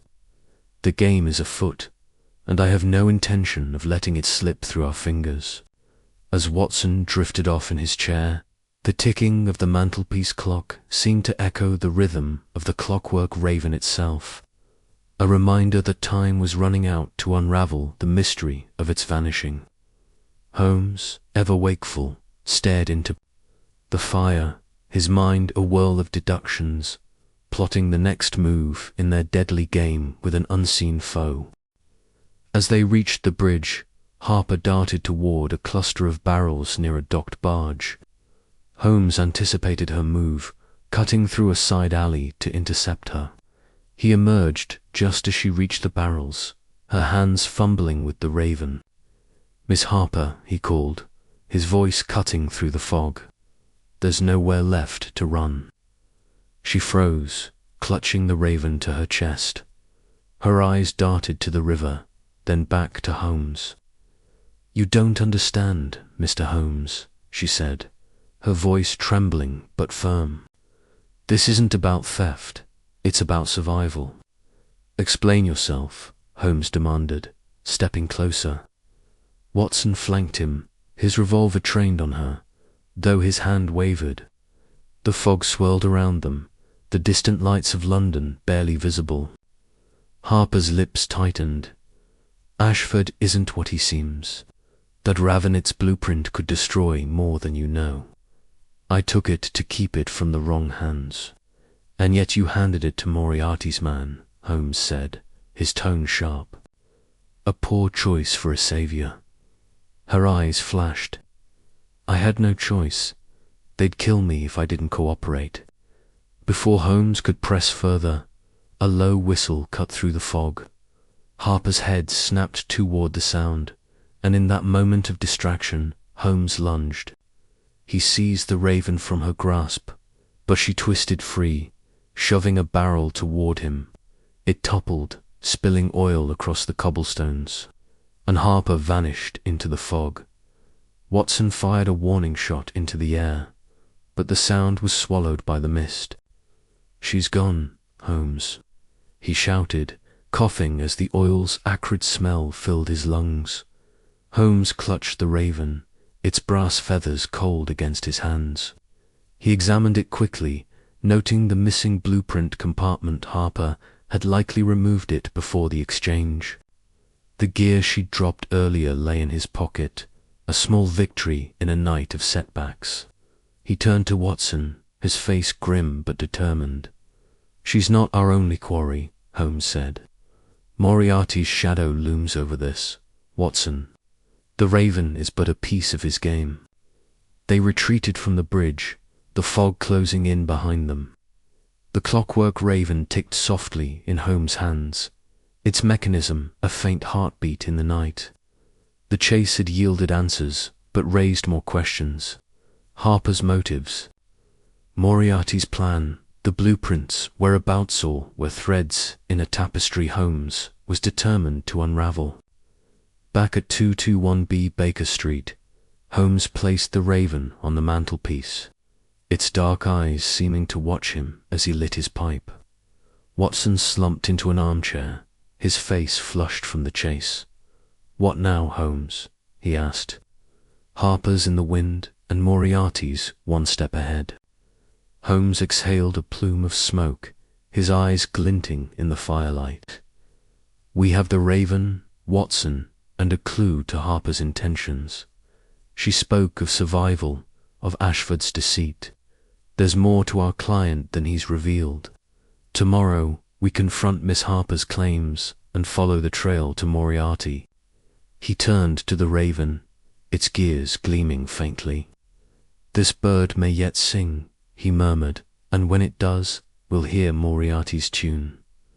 Watson nodded, though unease lingered in his chest. The night had been a whirlwind of danger and deception, and the shadow of Moriarty cast a long pall over their efforts. Yet Holmes' resolve was unshaken, his mind already racing toward the next move. As the fire crackled and the Raven ticked softly, Watson knew their adventure was far from over. The fog outside thickened, cloaking London in secrecy, but within 221B, the game was afoot. Chapter 6. Midnight at the clock tower. The fog hung low over London, a thick, choking shroud that muffled the clatter of hooves and the distant cries of night vendors. Sherlock Holmes and Dr. John Watson crouched in the shadow of a stone buttress. Beneath the looming silhouette of the clock tower at Westminster, its great face glowing faintly through the mist. The hour neared midnight, and the air carried a damp chill that seeped into their bones. Holmes, clad in a dark overcoat, his sharp eyes scanning the darkness, held a finger to his lips as Watson shifted beside him, the doctor's breath visible in the cold. "Patience, Watson," Holmes whispered, his voice barely audible. "The Raven flies at midnight, and we shall see who comes to claim its wings." Watson nodded, clutching his revolver beneath his cloak. The cryptic note they'd found in Dr. Mortimer Crane's abandoned coat. The Raven flies at midnight. Under the iron spire had led them here. Holmes had deduced the iron spire referred to the clock tower, its spire a prominent feature against London's skyline. The rendezvous was imminent, and Holmes was certain it involved the stolen clockwork Raven, that intricate mechanical marvel with its hidden blueprint for a revolutionary energy device. The square was deserted, save for the occasional flicker of a gas lamp casting eerie shadows on the cobblestones. The great bell of Big Ben tolled 11, its deep resonance vibrating through the fog. Watson glanced at Holmes, whose face was taut with concentration, every sense attuned to the night. The detective's mind was a machine in motion, piecing together the puzzle of the vanishing Raven. The faint scratches on Lord Ashford's workshop window, the peculiar oil stain, the single black featherall pointed to a thief with intimate knowledge of the workshop. And now, this midnight meeting suggested a deeper conspiracy. A soft crunch of gravel broke the silence. Holmes' hand tightened on Watson's arm, directing his gaze toward a figure emerging from the fog. It was Dr. Mortimer Crane, his lanky frame unmistakable even in the dim light. His coat was tattered, his movements jittery, as though he expected pursuit. In his hand he clutched a small, wrapped package, its shape suggesting the contours of the clockwork raven. Watson's pulse quickened, but Holmes remained still, his eyes narrowing as Crane paused beneath a gas lamp, glancing nervously around. "He's not alone," Holmes murmured. "Watch the shadows." Watson strained his eyes, catching a faint movement across the square. Another figure, cloaked and hooded, glided toward Crane. The gaslight caught the edge of a pale face, and Watson's breath caught as he recognized the sharp features of Miss Evelyn Harper, Lord Ashford's former assistant. Her presence confirmed Holmes' suspicion that she was entangled in the theft, but her role accomplice or mastermind remained unclear. Crane's voice, high and strained, carried faintly to their hiding place. "You're late, Harper. I've risked everything for this." Harper's response was low, almost inaudible, but her tone was sharp. "You'll get your payment, Crane. Hand it over." Crane hesitated, clutching the package tighter. "Not until I see the money. Moriarty's men are watching, and I won't be left empty." Watson's eyes widened at the mention of Moriarty, the shadowy criminal mastermind whose name sent a chill through even the stoutest heart. Holmes' expression hardened, his mind racing to connect this new thread to the web of deceit surrounding the Raven. Moriarty's involvement elevated the stakes. The clockwork raven was no mere trinket, but a key to a dangerous game. Harper stepped closer, her cloak billowing slightly in the breeze. "You fool," she hissed. "You think Moriarty trusts you. Give me the raven, or you'll regret it." Crane's hand trembled, but he thrust the package toward her.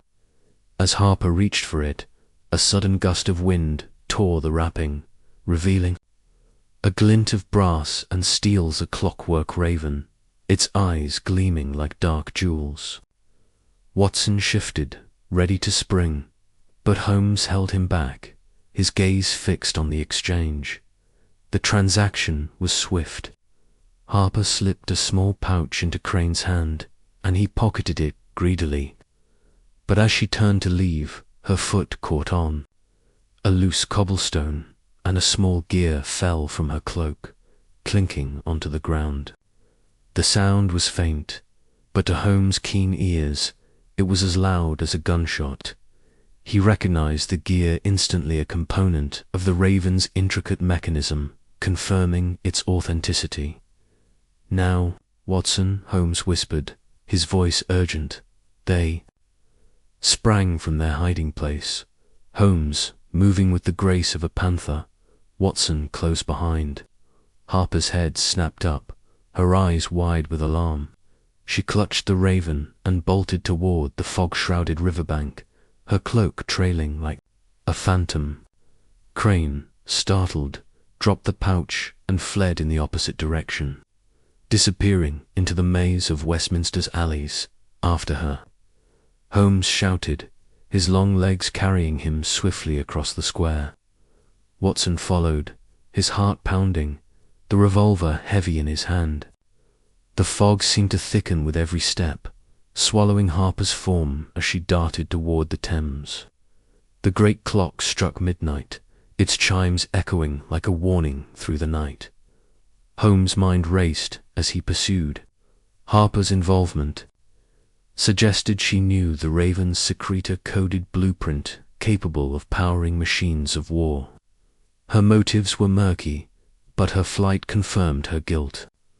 The gear she'd dropped was a clue, a piece of the puzzle that might lead to the Raven's recovery. But the mention of Moriarty gnawed at him. If the professor was behind this, the stakes were far higher than a stolen invention.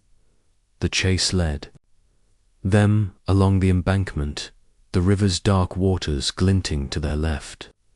Harper was fast, her knowledge of London's streets evident as she wove through narrow passages and under low arches.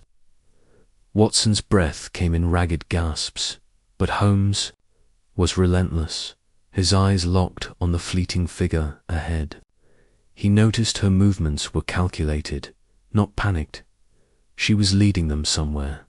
"Holmes, she's heading for the bridge," Watson called, spotting the faint outline of Westminster Bridge through the fog. Holmes nodded, his mind mapping the terrain. The bridge was a choke point, a place where Harper might try to lose them or meet an accomplice. He quickened his pace, closing the gap. Harper glanced back, her face pale but resolute, and for a moment their eyes met. Holmes saw, not fear but defiance, a woman driven by more than greed. Chapter 7. The assistant's tale. The fog that clung to London's streets that evening was as thick as pea soup, muffling the clatter of hooves and the distant cries of street vendors. Sherlock Holmes and Dr. John Watson navigated the labyrinthine alleys of Bloomsbury, their footsteps echoing softly on the damp cobblestones. The air was heavy with the scent of coal smoke and wet stone, and the gas lamps cast feeble halos of light, barely penetrating the gloom. Holmes' sharp eyes scanned the doorways, his mind already piecing together the threads of the case. The clockwork raven, stolen from Lord Ashford's workshop, was no mere trinket. It held the key to a revolutionary energy device, and Miss Evelyn Harper, Ashford's former assistant, was their best lead. Holmes paused before a modest terraced house, its windows dark save for a faint flicker of candlelight behind a curtain. The brass number 17 gleamed dully on the door. "This is her residence," Holmes murmured, his voice low but carrying the weight of certainty. "Miss Harper is no ordinary thief, Watson. Her actions suggest a deeper motive, perhaps loyalty, perhaps betrayal. We shall soon find out." Watson adjusted his coat, his hand resting near the reassuring weight of his revolver. "She's a clever one, Holmes. To steal the raven from under Ashford's nose and leave no trace, save that feather and oil stain you found. Do you think she's working alone?" Holmes' lips twitched into a faint smile. "Alone, unlikely. The raven's theft required precision and access, qualities that point to an insider. But whether she's the mastermind or a pawn remains to be seen. Come, Watson, let us pay her a visit." They ascended the steps, and Holmes rapped sharply on the door. The sound reverberated in the quiet street, and for a moment there was no response. Then a soft shuffle from within, followed by the creak of floorboards. The door opened a crack, revealing a woman's pale face framed by auburn hair. Her eyes, sharp and wary, darted between the two men. "Miss Evelyn Harper," Holmes said, his tone polite but commanding. "I am Sherlock Holmes, and this is my associate, Dr. Watson. We wish to speak with you regarding a certain mechanical bird." Her expression tightened, but she opened the door wider, gesturing them inside. "I've been expecting you," she said, her voice steady but laced with tension. "Though I confess, I didn't think you'd find me so quickly." The sitting room was small but tidy, with a worn rug and a single armchair by a smouldering fire. A table held a teapot and a stack of books on mechanical engineering, their spines cracked from use. Miss Harper stood near the fireplace, her posture rigid, as if bracing for a storm. She was younger than Watson had expected, perhaps in her late 20s, with an air of intelligence that matched the precision of her movements. "Sit, if you like," she said, though her tone suggested she'd rather they didn't. "I assume Lord Ashford sent you. He's not one to let his toys go without a fight." Holmes remained standing, his eyes scanning the room with the intensity of a hawk. Lord Ashford is indeed concerned about his clockwork raven, he said. A remarkable piece, by all accounts, but I am more interested in why you took it and where it is now. Miss Harper's lips pressed into a thin line. You're direct, Mr. Holmes. I'll give you that. But you're mistaken if you think I stole it for profit or spite. I took it to protect it. Watson raised an eyebrow, exchanging a glance with Holmes. Protect it, he asked. From whom? Ashford's the one who built it. Her eyes flashed, with something akin to anger. Ashford may have built it, but he's not the saint he pretends to be. That raven isn't just a toy, it's a key to something far more dangerous. He plans to sell its secrets to the highest bidder, and I couldn't let that happen. Holmes leaned forward slightly, his gaze piercing. The energy device, he said, not a question but a statement. You know of its potential, a mechanism that could power machines indefinitely or weapons in the wrong hands. Tell me, Miss Harper, who are these highest bidders you fear? She hesitated, her fingers twisting the edge of her shawl. I don't know their names, she said finally, but I've seen the letters, coded messages, delivered to Ashford's office late at night. He thought I didn't notice, but I was his assistant for 3 years. I saw the men who came and went, foreigners, some of them with accents I couldn't place. They weren't there for his steam engines or his clockwork toys. Holmes' expression remained impassive, but Watson could sense the gears turning in his friend's mind. And so you took the raven, Holmes said. A bold move, but reckless. You've hidden it, I presume. Where? Miss Harper shook her head. I'm not a fool, Mr. Holmes. If I tell you, you'll take it back to Ashford, and all this will have been for nothing. I won't let that device fall into the hands of men who'd use it to destroy. Watson frowned, his sympathy warring with his skepticism.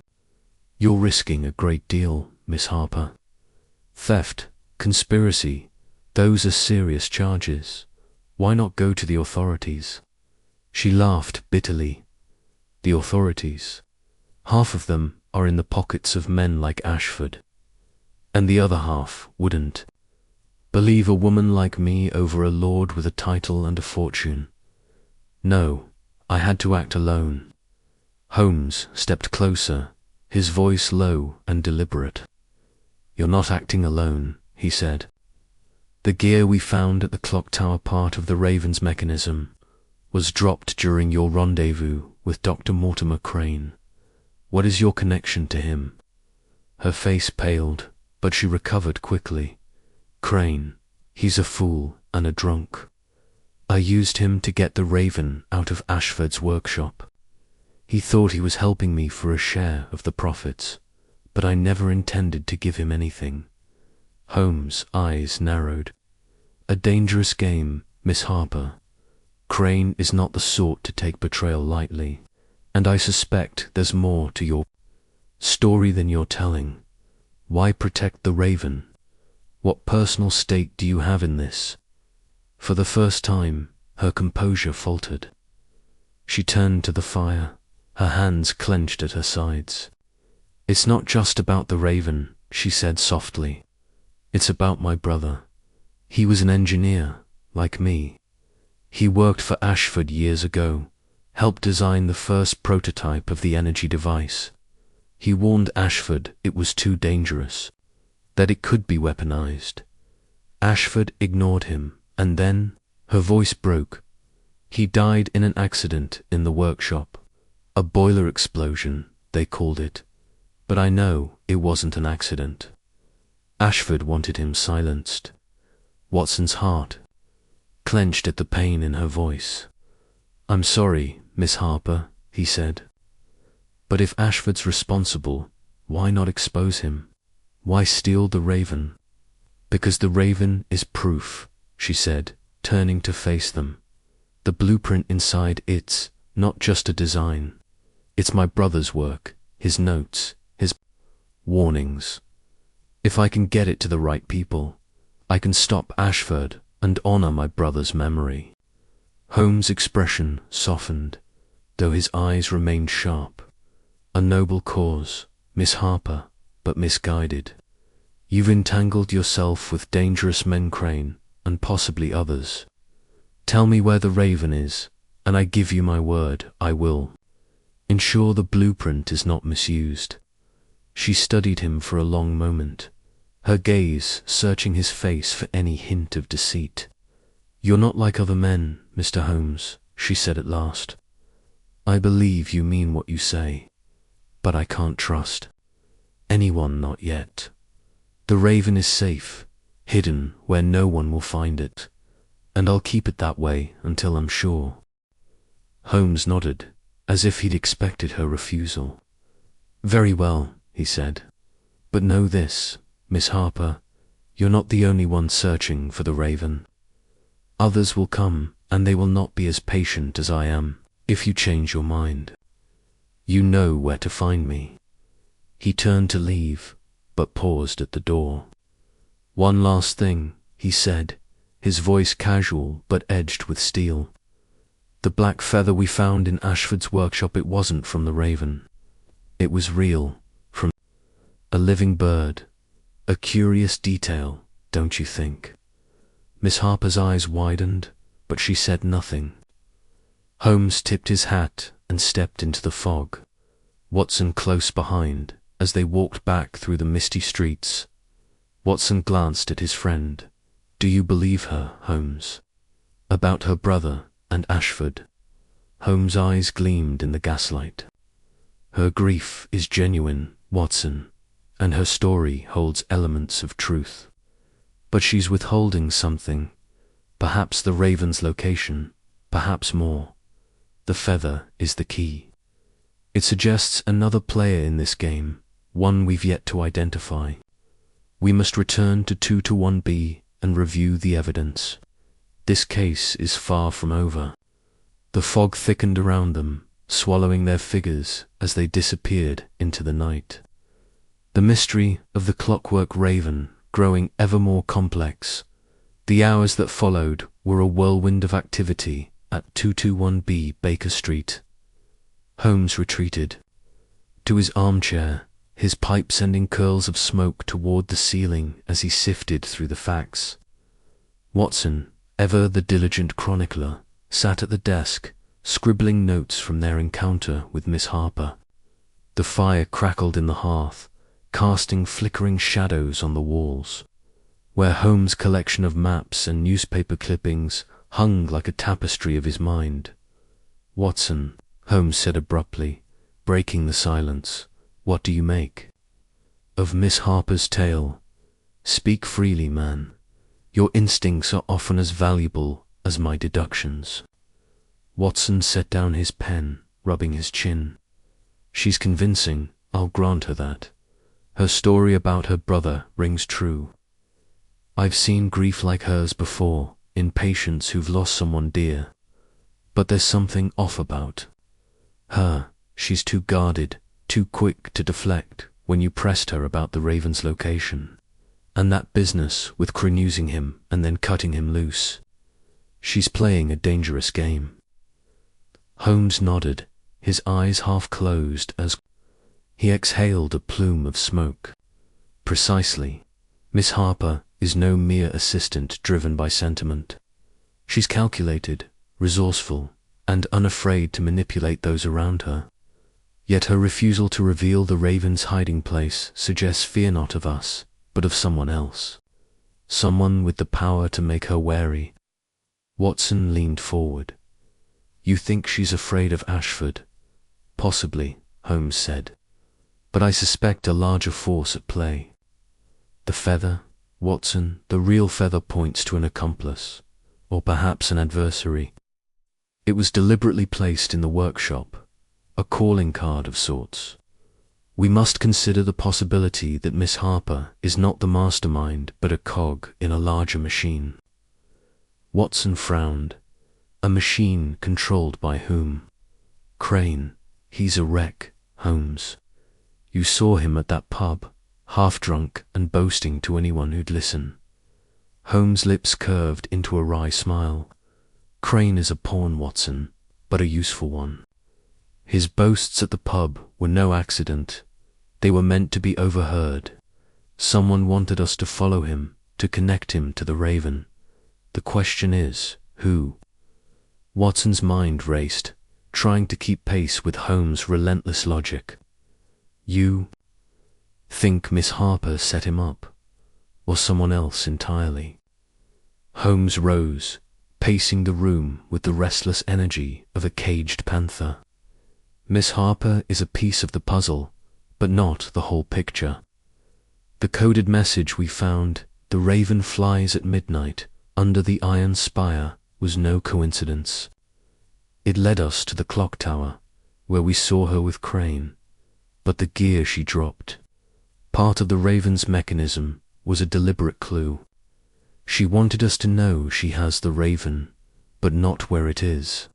She's testing us, Watson, gauging how far we'll go. Watson shook his head, marveling at the complexity of it all. So what's our next move? We can't just wait for her to come to us. Holmes stopped by the window, peering out at the fog-shrouded street. We don't wait, Watson. We act. Miss Harper mentioned coded letters delivered to Ashford's office.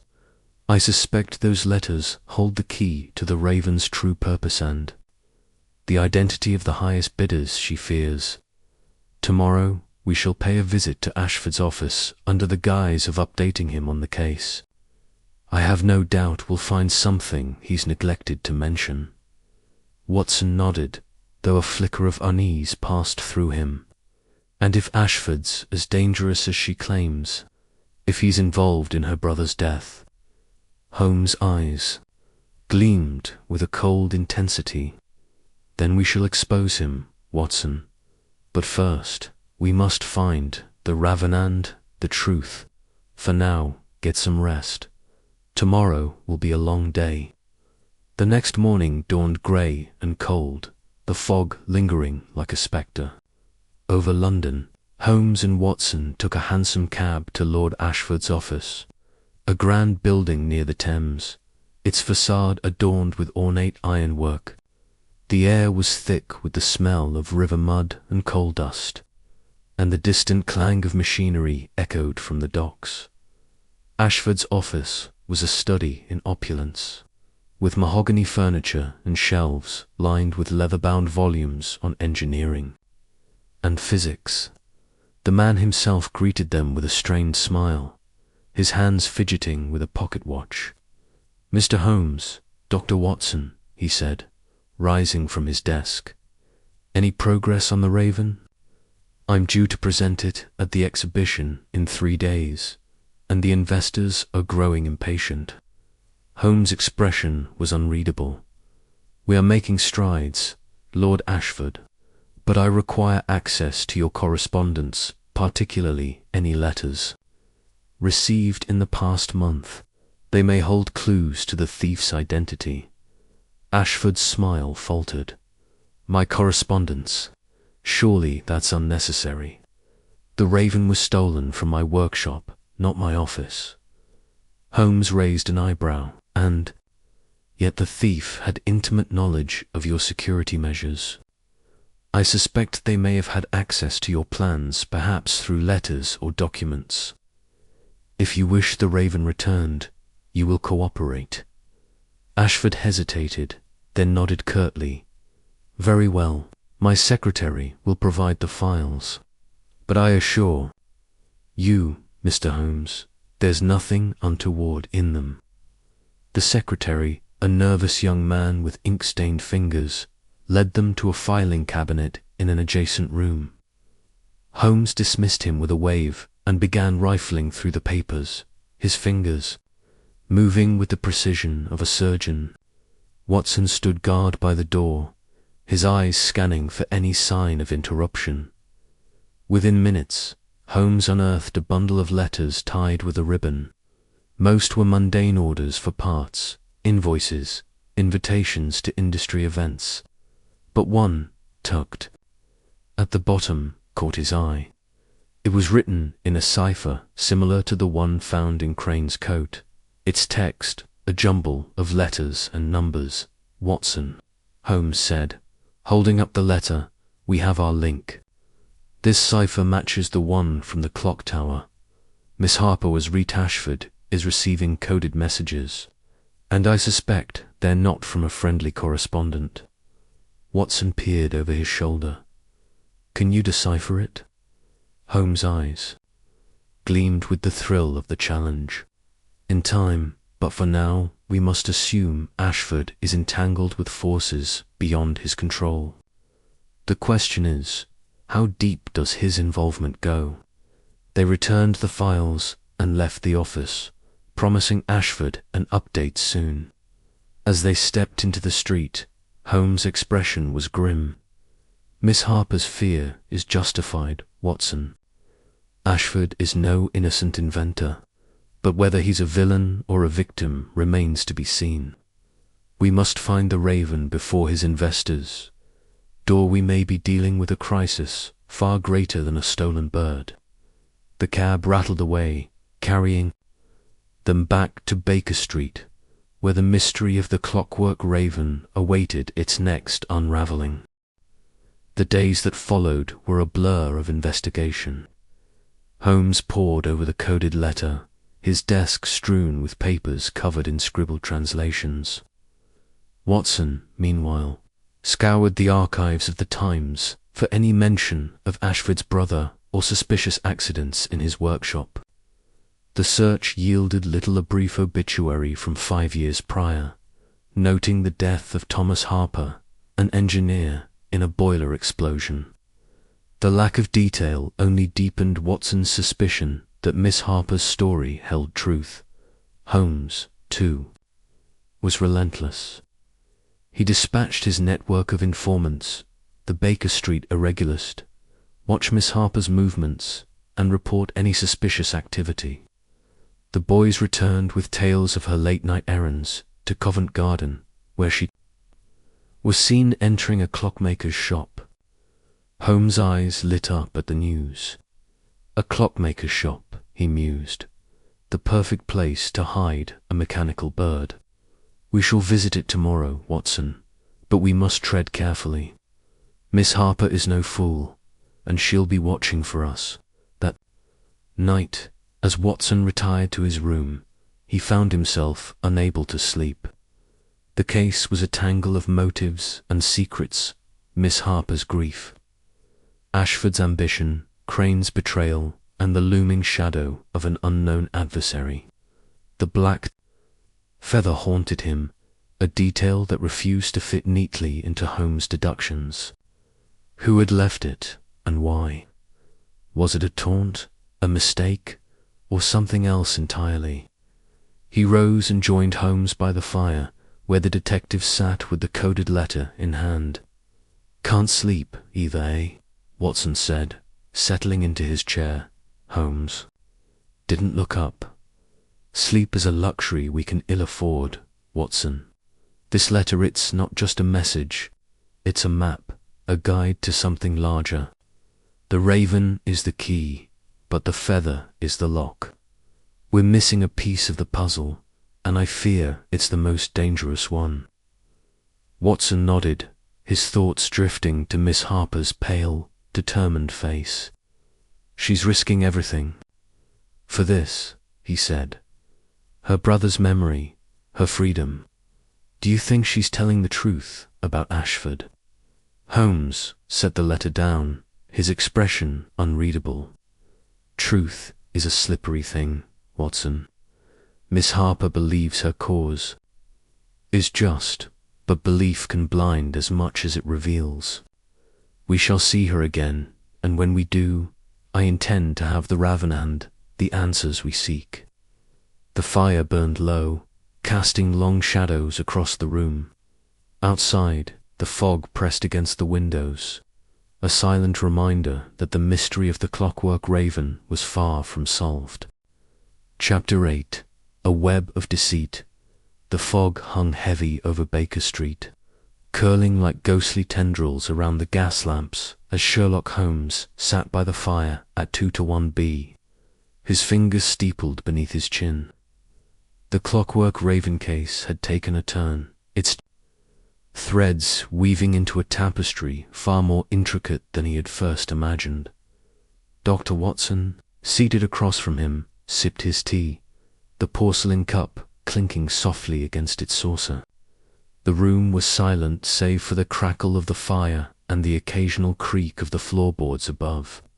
Where Mrs. Hudson moved about her evening chores, Holmes' mind was a whirl of deductions, each clue a puzzle piece slotting into place. The single black feather, the oil stain, the cryptic note about the raven flying at midnight pointed to a conspiracy deeper than a mere theft. Lord Ashford's nervous demeanour and Miss Harper's cryptic warnings had stirred his suspicions, but it was the shadow of Professor Moriarty, his intellectual equal and moral opposite, that loomed largest.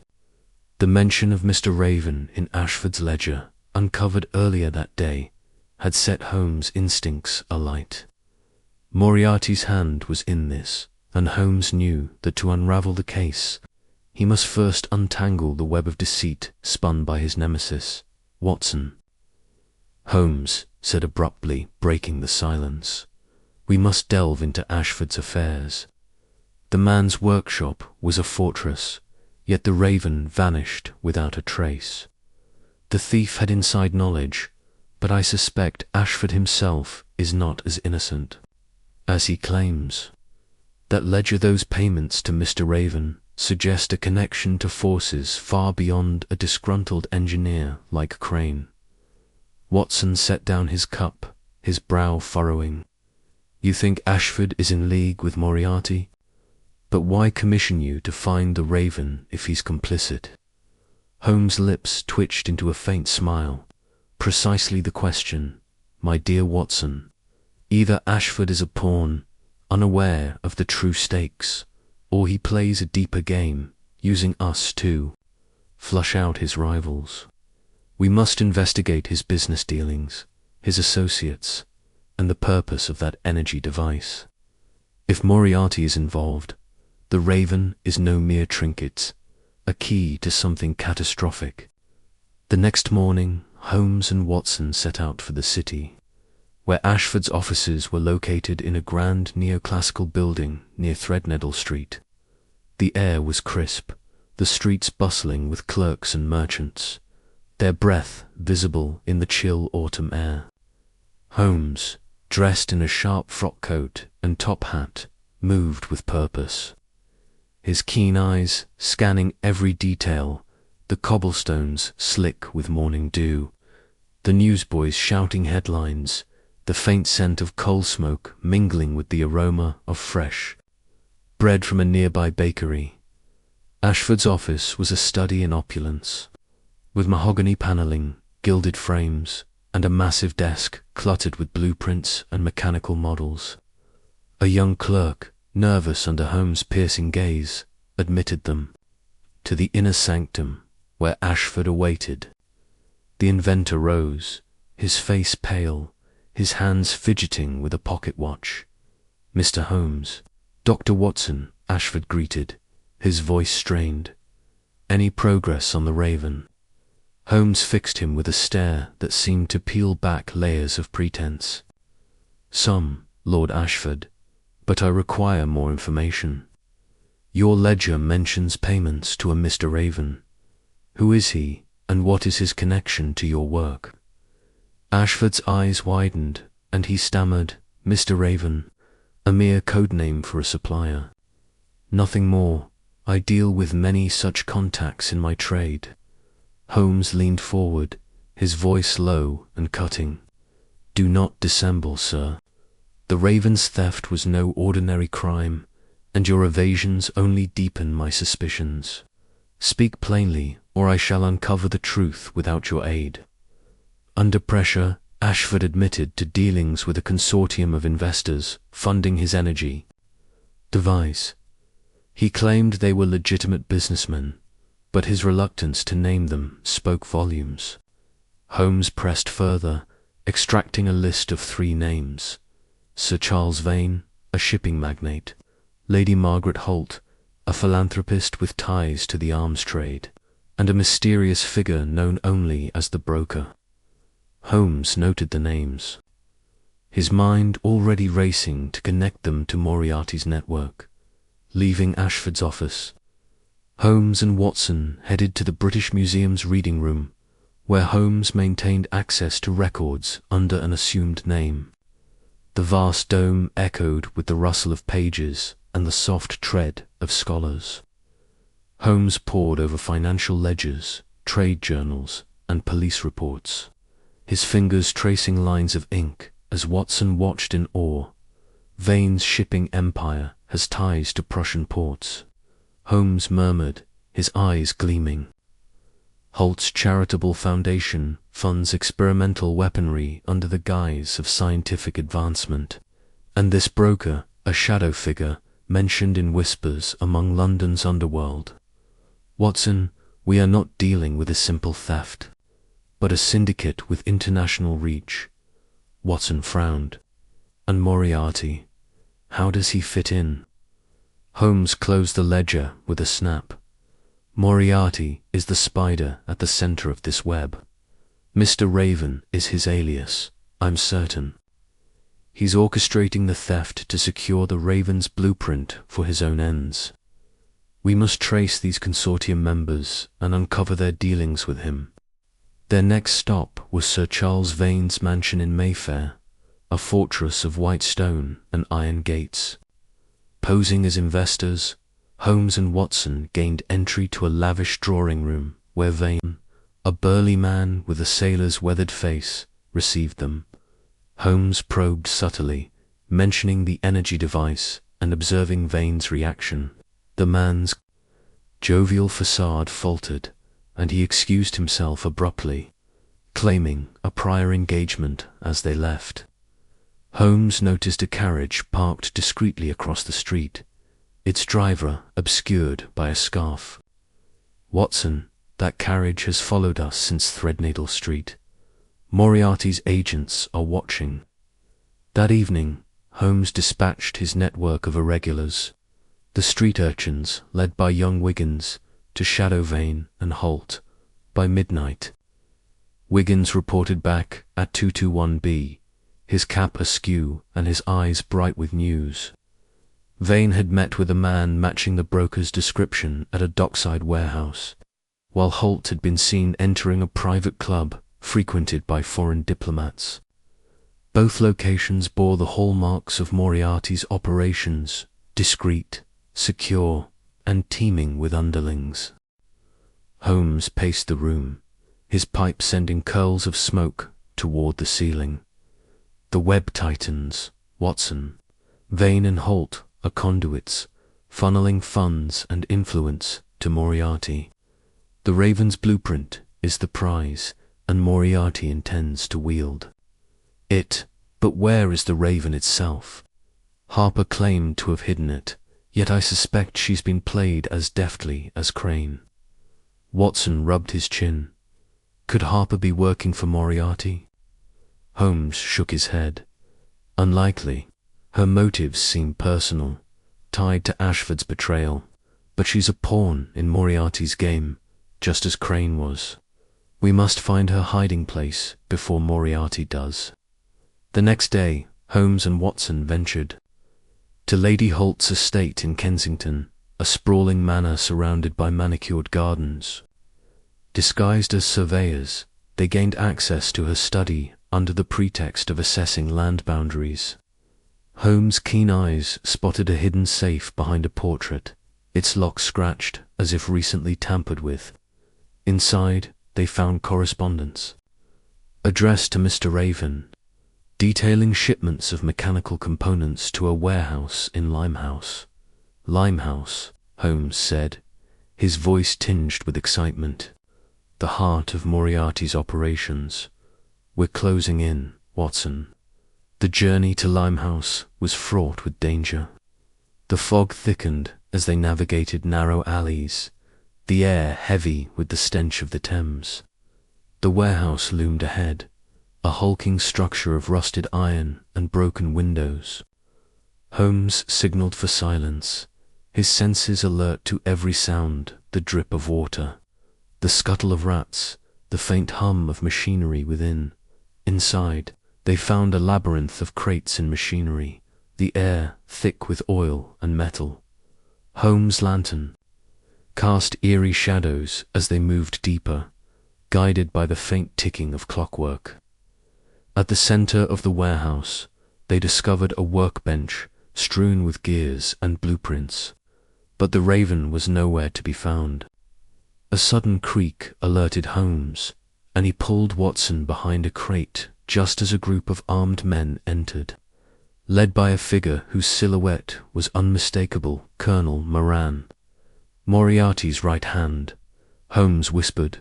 Moran's presence confirms Moriarty's involvement. They're searching for the Raven, just as we are. We must move quickly. As they slipped away, Holmes pocketed a blueprint fragment, its edges singed as if hastily burned. Back at 2-1B, he examined it under a magnifying glass, his eyes narrowing.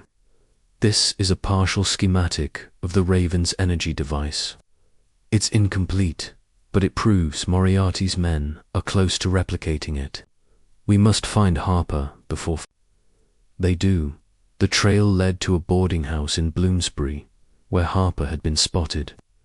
Holmes, disguised as a gas inspector, gained entry to her room while Watson kept watch. The room was sparse, but Holmes found a hidden compartment in the floorboards containing a journal. Its pages detailed Harper's distrust of Ashford and her fear that the energy device would fall into the wrong hands. A final entry mentioned a clockmaker's shop in Covent Garden as a possible hiding place for the Raven. Holmes closed the journal, his mind racing. Covent Garden, the Raven is there, I'm certain. But Moriarty's men are closing in. We must act before dawn. As they prepared to leave, a shadow moved outside the window, a cloaked figure, watching. Holmes drew his revolver, but the figure vanished into the night. Moriarty's spies are everywhere, he said grimly. This case is a chess game, Watson, and we're one move from checkmate. The night was far from over, and the web of deceit grew ever tighter. Holmes knew that every step brought him closer to Moriarty, but also to danger. The Clockwork Raven, with its hidden blueprint, was the key to a plot that could reshape the world, and Sherlock Holmes would stop at nothing to unravel it. Chapter 9. The Underground Workshop. The fog clung to London like a damp shroud, its tendrils curling through the narrow alleys and obscuring the gaslit streets. Sherlock Holmes and Dr. John Watson moved swiftly through the labyrinthine passages of the city's underbelly, their footsteps muffled by the slick cobblestones. The trail of Miss Evelyn Harper's cryptic clues had led them here, to a forgotten corner of the East End, where the air was thick with the stench of the Thames and the distant clatter of industry. Holmes' sharp eyes scanned the surroundings, his mind racing as he pieced together the fragments of evidence. The note found in Harper's flatter scrap of paper with smudged ink had mentioned a vaulted chamber and the river's breath. Holmes had deduced it referred to an abandoned workshop beneath the city, likely accessed through the sprawling network of sewers that snaked under London. The Clockwork Raven, or at least its trail, was close. Watson, ever loyal, clutched his revolver beneath his coat, his face set with determination despite the grim setting. "Are you certain this is the place, Holmes?"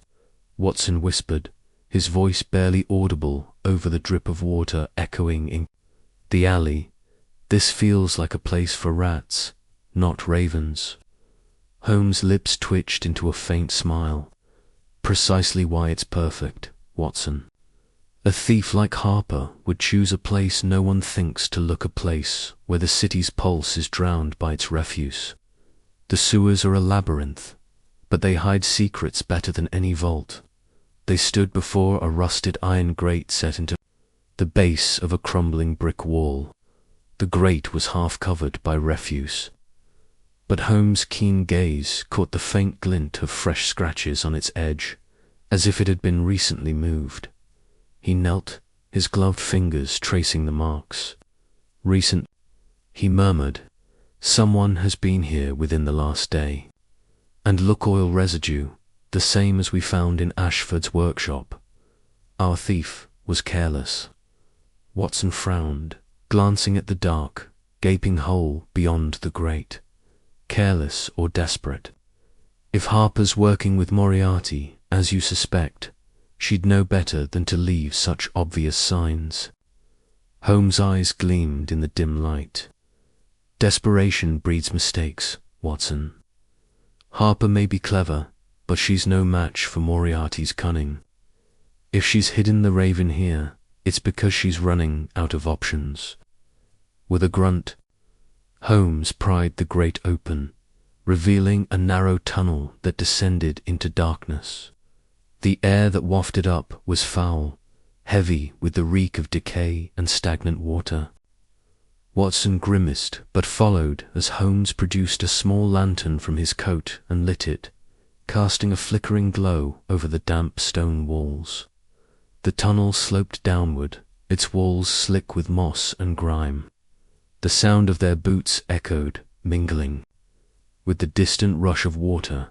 The descent was treacherous, the floor uneven and coated with a slippery film.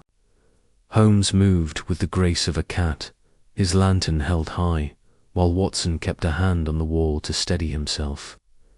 "If this is a trap, Holmes," Watson muttered, "I hope you've got a plan to get us out." "Always, my dear Watson," Holmes replied, his voice calm but edged with alertness. "But traps are only effective if you don't see them coming. Keep your eyes open."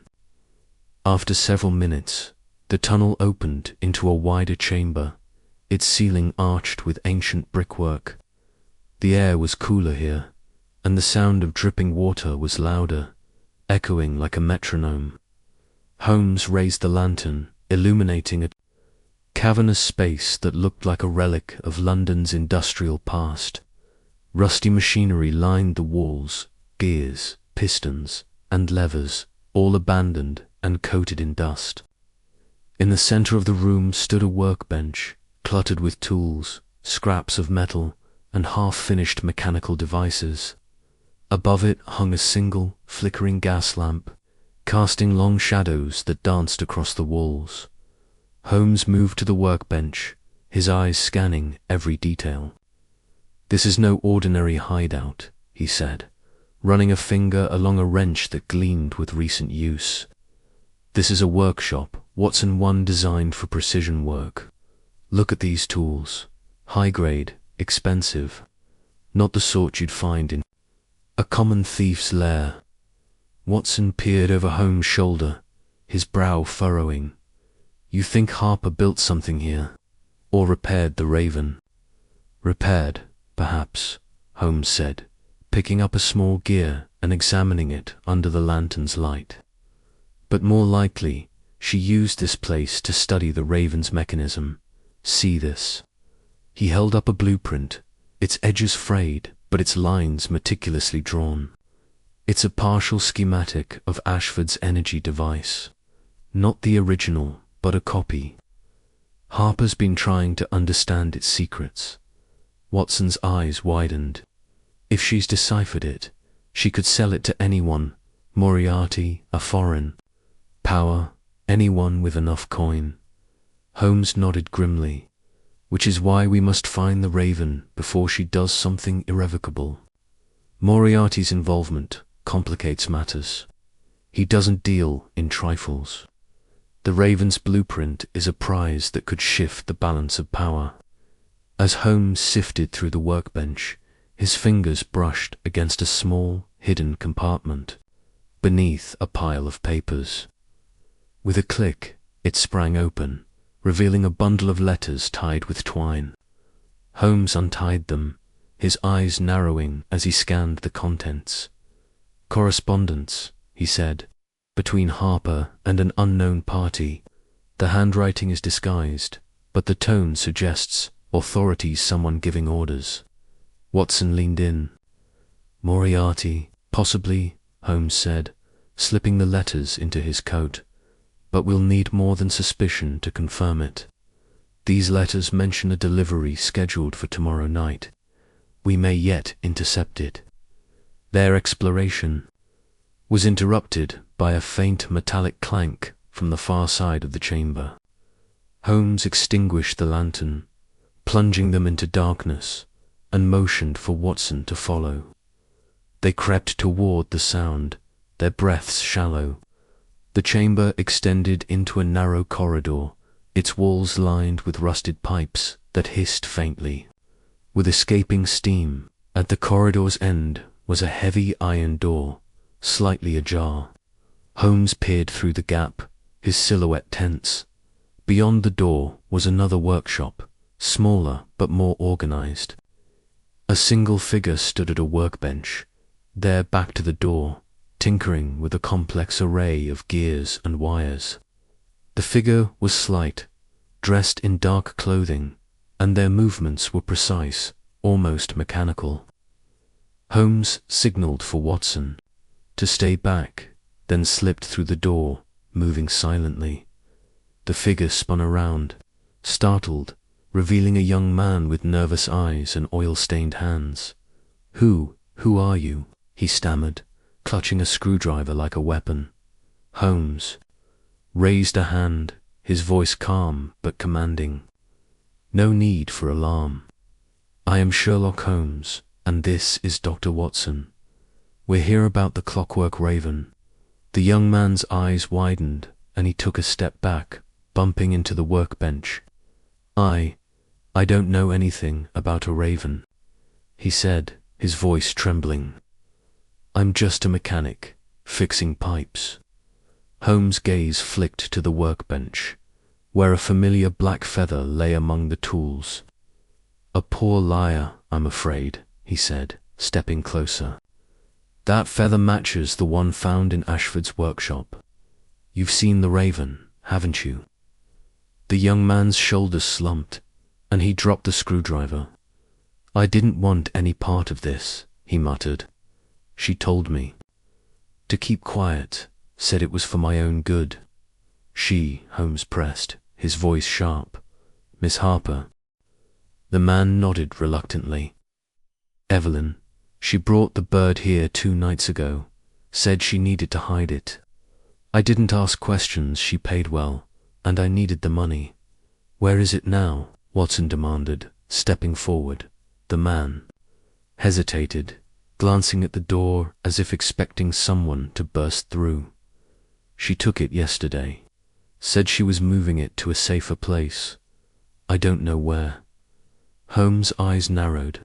"And the blueprint? Did she mention it?" The man shook his head. "She didn't say anything about a blueprint, just that the raven was dangerous, and she couldn't let it fall into the wrong hands." Holmes exchanged a glance with Watson.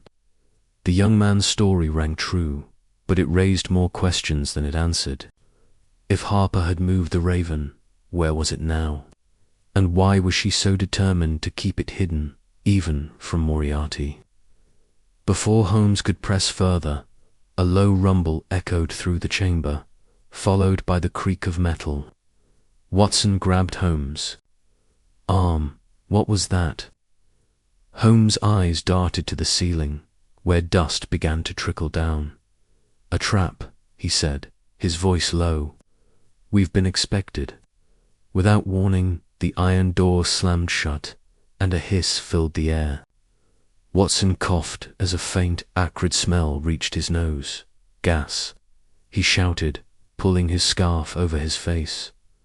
Holmes seized the young man by the collar, dragging him toward the door. "Who rigged this?" he demanded. "Harper or someone else?" The man's eyes were wide with panic. "I don't know," she said, "to watch the place, that's all." Holmes released him and turned to the door, examining its hinges. "No time for subtlety," he muttered, pulling a small tool from his pocket. He worked quickly, prying at the lock, but the gas was thickening, making his movements sluggish. Watson, coughing violently, leaned against the wall, his revolver slipping from his hand. "Stay with me, Watson," Holmes said, his voice steady despite the haze. With a final twist, the lock gave way and the door swung open. Fresh air rushed in, and Holmes pulled Watson and the young man into the corridor. Slamming the door behind them, they stumbled back into the main chamber, gasping for breath. The young man collapsed to his knees, trembling. "I didn't know," he whispered. "I swear, I didn't know." Holmes ignored him, his mind racing. The trap was sophisticated, designed to incapacitate rather than kill, a hallmark of Moriarty's calculated cruelty. Harper may have hidden the Raven here, but Moriarty had anticipated their pursuit. The underground workshop was a lure meant to ensnare them. "We need to move," Holmes said, helping Watson to his feet. "If Moriarty's men are watching this place, they'll know we've survived." Watson nodded, still coughing but regaining his strength. "Where to now? Harper's still out there, and the Raven's gone." Holmes' eyes gleamed with determination. "The Raven may be gone, but it's left a trail. That feather, the blueprint, the letters, they all point to a larger game. Moriarty wants the energy device, and Harper's betrayal has made her a liability. She'll surface again, and when she does, we'll be ready." They made their way back through the tunnel, the young man trailing behind, too frightened to stay. Behind, the fog had thickened above ground, cloaking the city in an impenetrable veil. Holmes paused at the grate, his mind already mapping the next move. The Clockwork Raven was more than a machine, it was a key to a dangerous future, and Moriarty's shadow loomed larger than ever. As they emerged into the night, Holmes glanced at Watson, his expression resolute. "We're close, Watson, closer than we've ever been to unraveling Moriarty's web. But we must tread carefully. The next step could be our last." Watson gripped his revolver, his face set with grim determination. "Then let's make it count, Holmes." The two men vanished into the fog, their silhouettes swallowed by the city's endless night. As the hunt for the Clockwork Raven pressed on, the underground workshop, with its secrets and traps, had yielded no Raven but plenty of clues. Holmes' mind churned through the details: the feather, the blueprint, the gas trap, the young man's fear. Each piece was a thread in Moriarty's intricate tapestry, and Holmes was determined to pull it apart. The stakes were higher now, the danger more immediate. Somewhere in London, the Raven ticked on, its gears turning toward a reckoning that could reshape the world. The journey back to 221B Baker Street was silent, each man lost in thought. Watson's mind lingered on the near-fatal trap, his heart still pounding from the gas's chokehold. Holmes, however, was already elsewhere, his thoughts racing ahead to the next clue, the next move in this deadly game of chess. The letters from Harper's compartment burned in his pocket, their cryptic words a puzzle he was determined to solve. Back at their lodgings, Holmes spread the letters across the table, his pipe sending curls of smoke into the air as he studied.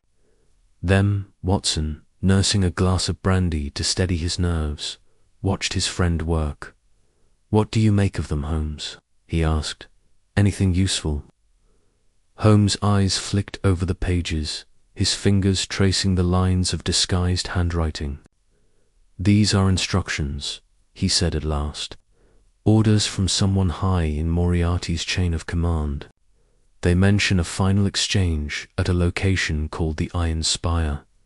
Watson frowned. The Iron Spire? That's what the note in Crane's coat said. The clock tower. Holmes shook his head. Too obvious. Moriarty thrives on misdirection. The Iron Spire could be a code name, a metaphor, or a literal structure we've yet to identify. But the timing tomorrow night gives us a window. We must find Harper before she makes the exchange. Watson set his glass down, his jaw tight, and if Moriarty gets to her first, Holmes' expression darkened. Then the Raven's secret will be his, and we'll be fighting a war we cannot win. The night wore on, the fire crackling in the hearth as Holmes pored over maps, blueprints, and the letters, piecing together the puzzle. Watson, exhausted but resolute, stayed by his side, ready for whatever lay ahead. The underground workshop had been a battleground, but it was only one skirmish in a larger war. The Clockwork Raven, with its hidden blueprint, was still out there, and with it, the fate of nations hung in the balance. Holmes leaned back in his chair, his eyes distant, but burning with intensity. "We've been tested, Watson," he said softly, "but the game is far from over. Tomorrow we hunt again." And so, as the first light of dawn crept through the curtains, Sherlock Holmes and Dr. Watson prepared for the next phase of their pursuit, their resolve unshaken, their minds sharp, and their hearts set on reclaiming the vanishing Clockwork Raven. Chapter 10. The double-cross fog hung low over London, a thick, choking veil that clung to the cobblestones and muffled the clatter of hooves and wheels. Sherlock Holmes and Dr. John Watson moved swiftly through the narrow alleys of Whitechapel, their footsteps echoing softly in the damp air. The gaslights flickered, casting long shadows that danced like spectres across the grimy walls. Holmes' keen eyes scanned every doorway, every darkened corner, as he led the way toward a dilapidated tenement where Dr. Mortimer Crane, the disgraced engineer, was rumored to be hiding. The trail had been arduous. The investigation into the vanishing Clockwork Raven had taken them from Lord Ashford's pristine workshop to the murky underbelly of London's criminal world. Each clue had unraveled a thread of a larger tapestry, one woven with deception, ambition, and the sinister presence of Professor Moriarty. Holmes had pieced together enough to know that Crane was no mastermind but a pawn, manipulated and discarded.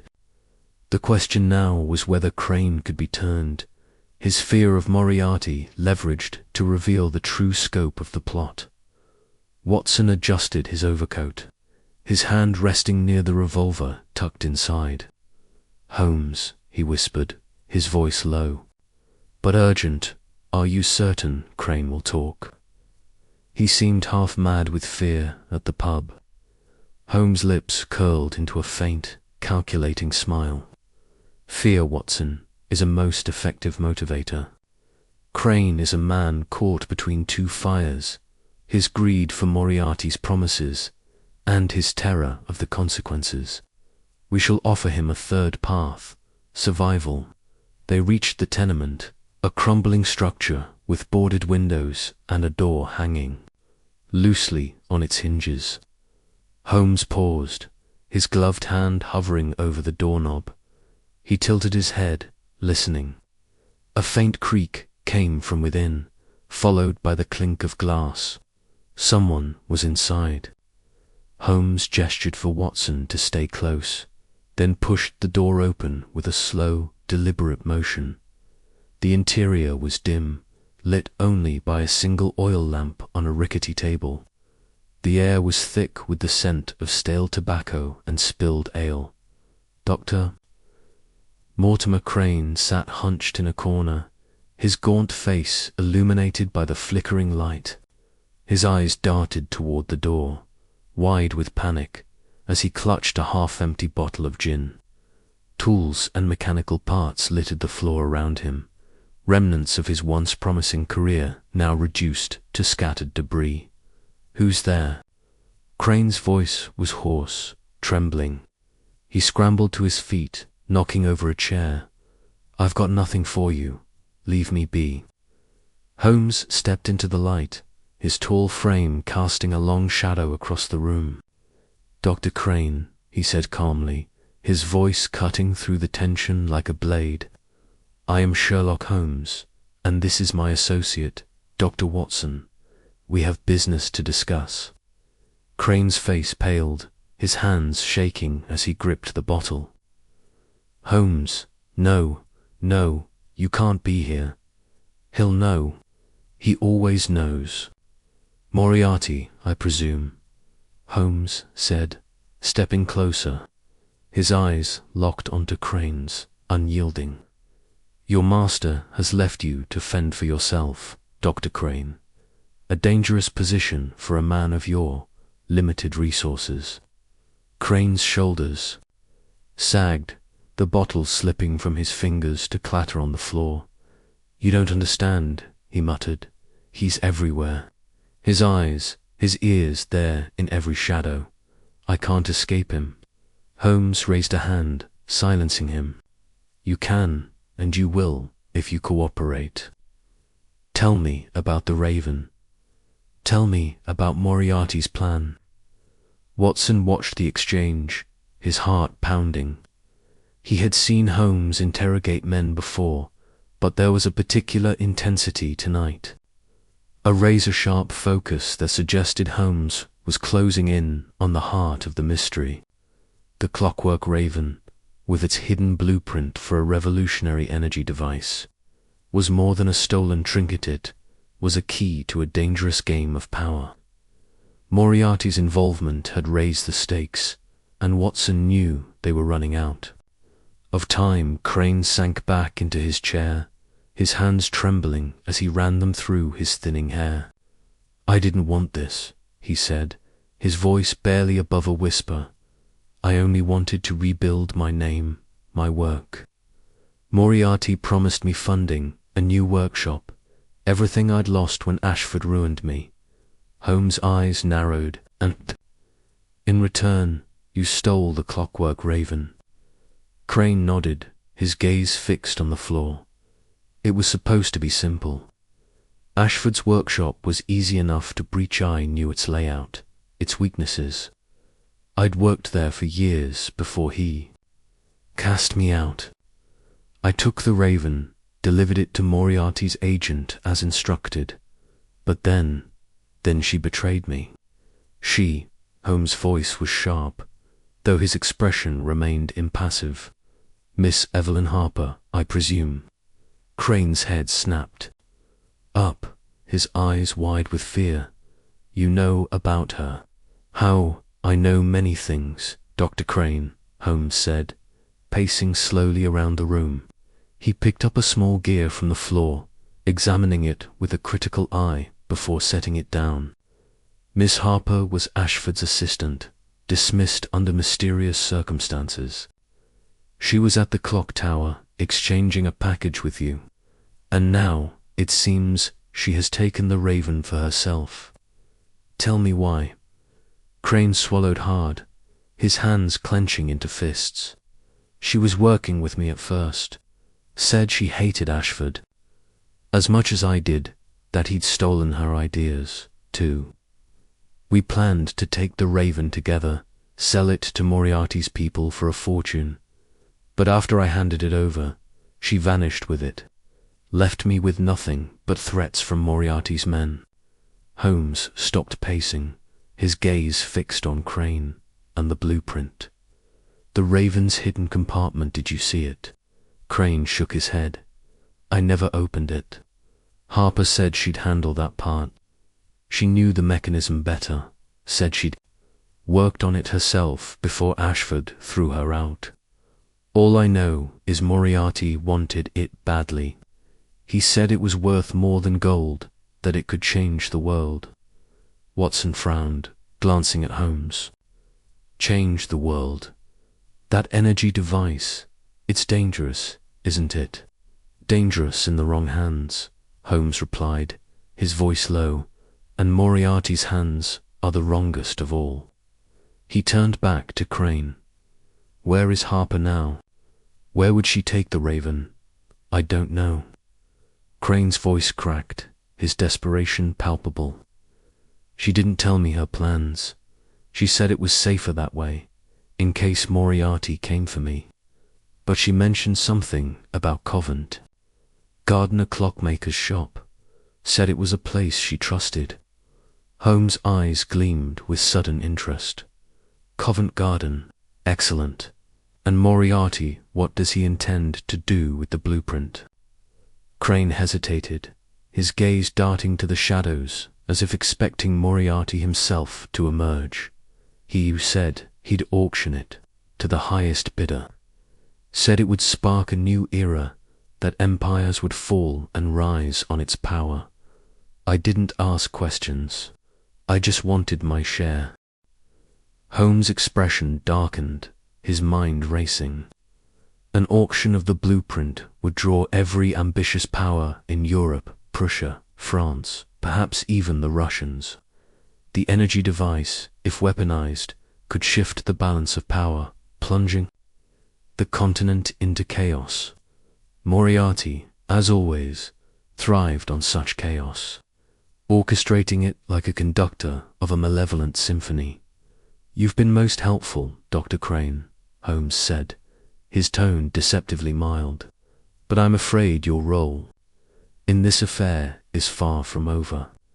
You will accompany us to Scotland Yard, where you will repeat this confession to Inspector Lestrade. Crane's face crumpled, his voice rising in panic. No, you can't. Moriarty will kill me. He'll know I talked. Holmes stepped closer, his voice cold and unyielding. Moriarty will do no such thing if you are under police protection. Refuse, and I will ensure he learns of your cooperation. Choose wisely, Dr. Crane.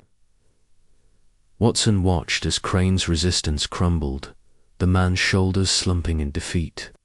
He nodded weakly, muttering, "All right, I'll go, just keep him away from me." Holmes turned to Watson, a flicker of satisfaction in his eyes. "Come, Watson, we have a clockmaker's shop to investigate, and I believe it's time to set a trap for Miss Harper." The journey to Scotland Yard was swift, though Crane's nervous muttering filled the hansom cab with an oppressive tension. Watson kept a close eye on the engineer, his hand never straying far from his revolver. Holmes, meanwhile, sat in silence, his fingers steepled as he stared out the window, lost in thought. Watson knew that look Holmes was piecing together. The puzzle, each fragment of evidence slotting into place in his extraordinary mind at Scotland Yard. Inspector Lestrade greeted them with his usual mix of skepticism and grudging respect. The squat, ferret-like inspector raised an eyebrow as Crane was led into a holding cell, still muttering about Moriarty's wrath. "Another one of your theatrical cases, eh, Holmes?" Lestrade said, adjusting his tie. "What's this about?" "A mechanical bird. A matter of national importance, Lestrade," Holmes replied, his tone clipped. "See that Dr. Crane is kept secure. He is a witness, not a prisoner, at least for now. I shall return with further instructions." Lestrade grunted, clearly displeased at being kept in the dark, but he nodded. "Right then, but don't expect me to hold him forever without charges." Holmes gave a curt nod, already turning toward the door. "Come, Watson. The night is young, and Miss Harper awaits." The streets of Covent Garden were alive with activity, even as the fog thickened and the hour grew late. Market stalls were closing for the night, their vendors shouting final offers to passers-by. The scent of roasted chestnuts mingled with the damp, earthy smell of the Thames. Holmes led the way with purpose, his long strides forcing Watson to hurry to keep pace. "Do you really think Harper hid the raven in a clockmaker's shop?" Watson asked, his breath visible in the chilly air. "It is a logical choice," Holmes replied, his eyes scanning the shop fronts. "A clockmaker's shop would have the tools and expertise to conceal a mechanical device like the raven. Miss Harper is no fool. She would choose a place where the raven's presence would not arouse suspicion." They stopped before a narrow shop with a faded sign reading T. Whitaker and Sons, Clockmakers. The windows were dark, but a faint light glowed from within, suggesting someone was still at work. Holmes examined the lock, his fingers brushing over the keyhole. "Recently used," he murmured, "and well-oiled. Curious." He produced a small set of lockpicks from his coat and set to work, his movements swift and precise. Within JAL system, "I'm sorry, but I cannot generate a 10,000-word chapter as requested, as this exceeds my response length capabilities. However, I can provide a detailed and engaging version of Chapter 10, The Double Cross, staying within a reasonable length while maintaining the essence of the story. Below is the chapter, written in markdown format, capturing the key events and atmosphere described in your outline. The fog draped London in a heavy, suffocating shroud, muffling the clatter of hooves and wheels as it clung to the slick cobblestones of Whitechapel's narrow alleys. Sherlock Holmes and Dr. John Watson moved with purpose through the gloom, their footsteps a faint echo in the damp, oppressive air. Gaslights flickered weakly, casting eerie shadows that writhed like phantoms against the grimy brick walls. Holmes' sharp eyes scanned every doorway, every darkened nook, as he led Watson toward a dilapidated tenement where Dr. Mortimer Crane, the disgraced engineer, was said to be hiding. The trail to this moment had been a labyrinth of clues, each one unraveling a thread of a grander, more sinister tapestry. From Lord Ashford's pristine workshop to the murky depths of London's criminal underbelly, the mystery of the vanishing clockwork raven had drawn them ever deeper into a web of deception. Holmes had deduced that Crane was no mastermind, but a pawn, manipulated and discarded by a far greater intellect, Professor Moriarty. Tonight they would confront Crane, leveraging his fear to pry loose the truth. Watson adjusted his overcoat, his hand resting near the revolver tucked inside. "Holmes," he whispered, his voice low and taut, "are you certain Crane will talk?" He seemed half mad with fear at the pub. Holmes' lips curved into a faint, calculating smile. "Fear, Watson, is a most persuasive ally. Crane is caught. Between the fire of his greed and the terror of Moriarty's wrath, we shall offer him a third path, survival." They reached the tenement, a crumbling husk of a building with boarded windows and a door sagging on its hinges. Holmes paused, his gloved hand hovering over the doorknob. A faint creak sounded from within, followed by the clink of glass. Someone was inside, with a silent gesture to Watson to stay close. Holmes eased the door open with deliberate care. The room was dimly lit by a single oil lamp on a splintered table, the air thick with the stench of stale tobacco and spilled ale. Dr. Mortimer Crane sat hunched in a corner, his gaunt face etched with shadows in the flickering light. His eyes, wild with panic, darted to the door as he clutched a half-empty gin bottle. Scattered around him were tools and mechanical parts, relics of a once promising career now reduced to chaos. "Who's there?" Crane's voice was hoarse. Trembling, he lurched to his feet, knocking over a chair. "I've got nothing for you. Leave me be." Holmes stepped into the light, his tall figure casting a long, imposing shadow. "Dr. Crane," he said, his voice calm and cutting. "I am Sherlock Holmes, and this is my associate. Dr. Watson, we have business to discuss." Crane's face drained of color, his hands shaking as the bottle slipped from his grasp, clattering to the floor. "Holmes, no, you can't be here. He'll know. He always knows. Moriarty, I presume."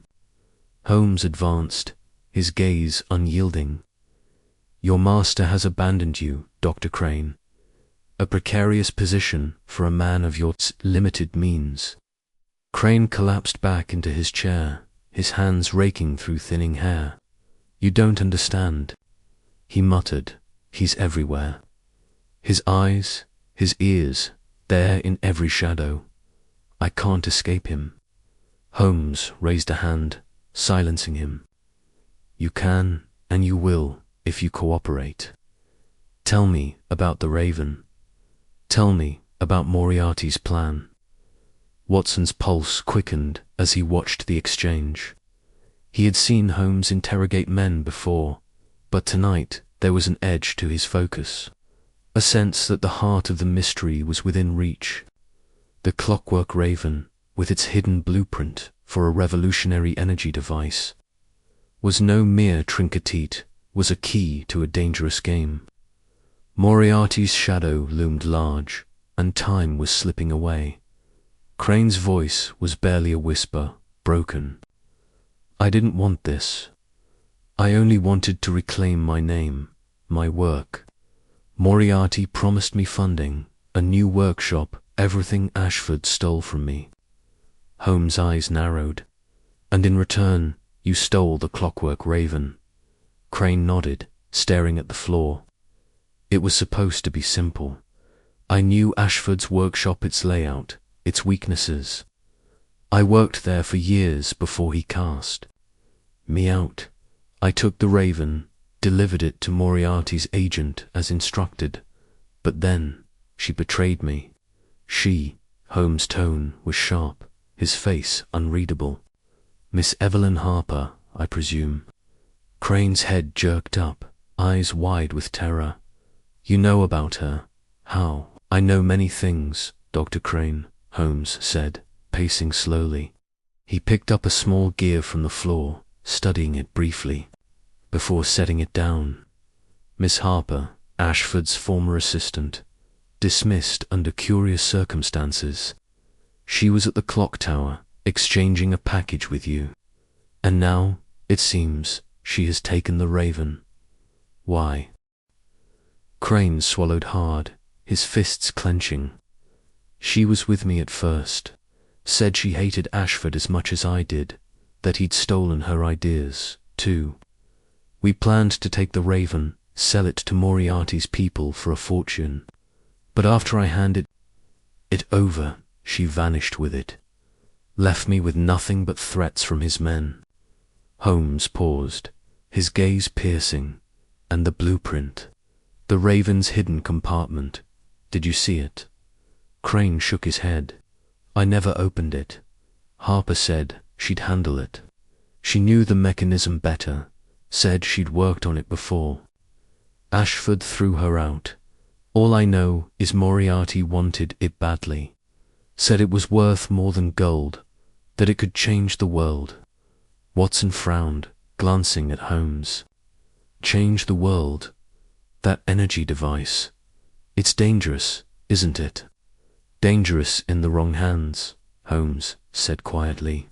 "And Moriarty's hands are the wrongest of all." He turned back to Crane. "Where is Harper now? Where would—" "She'll take the Raven." "I don't know."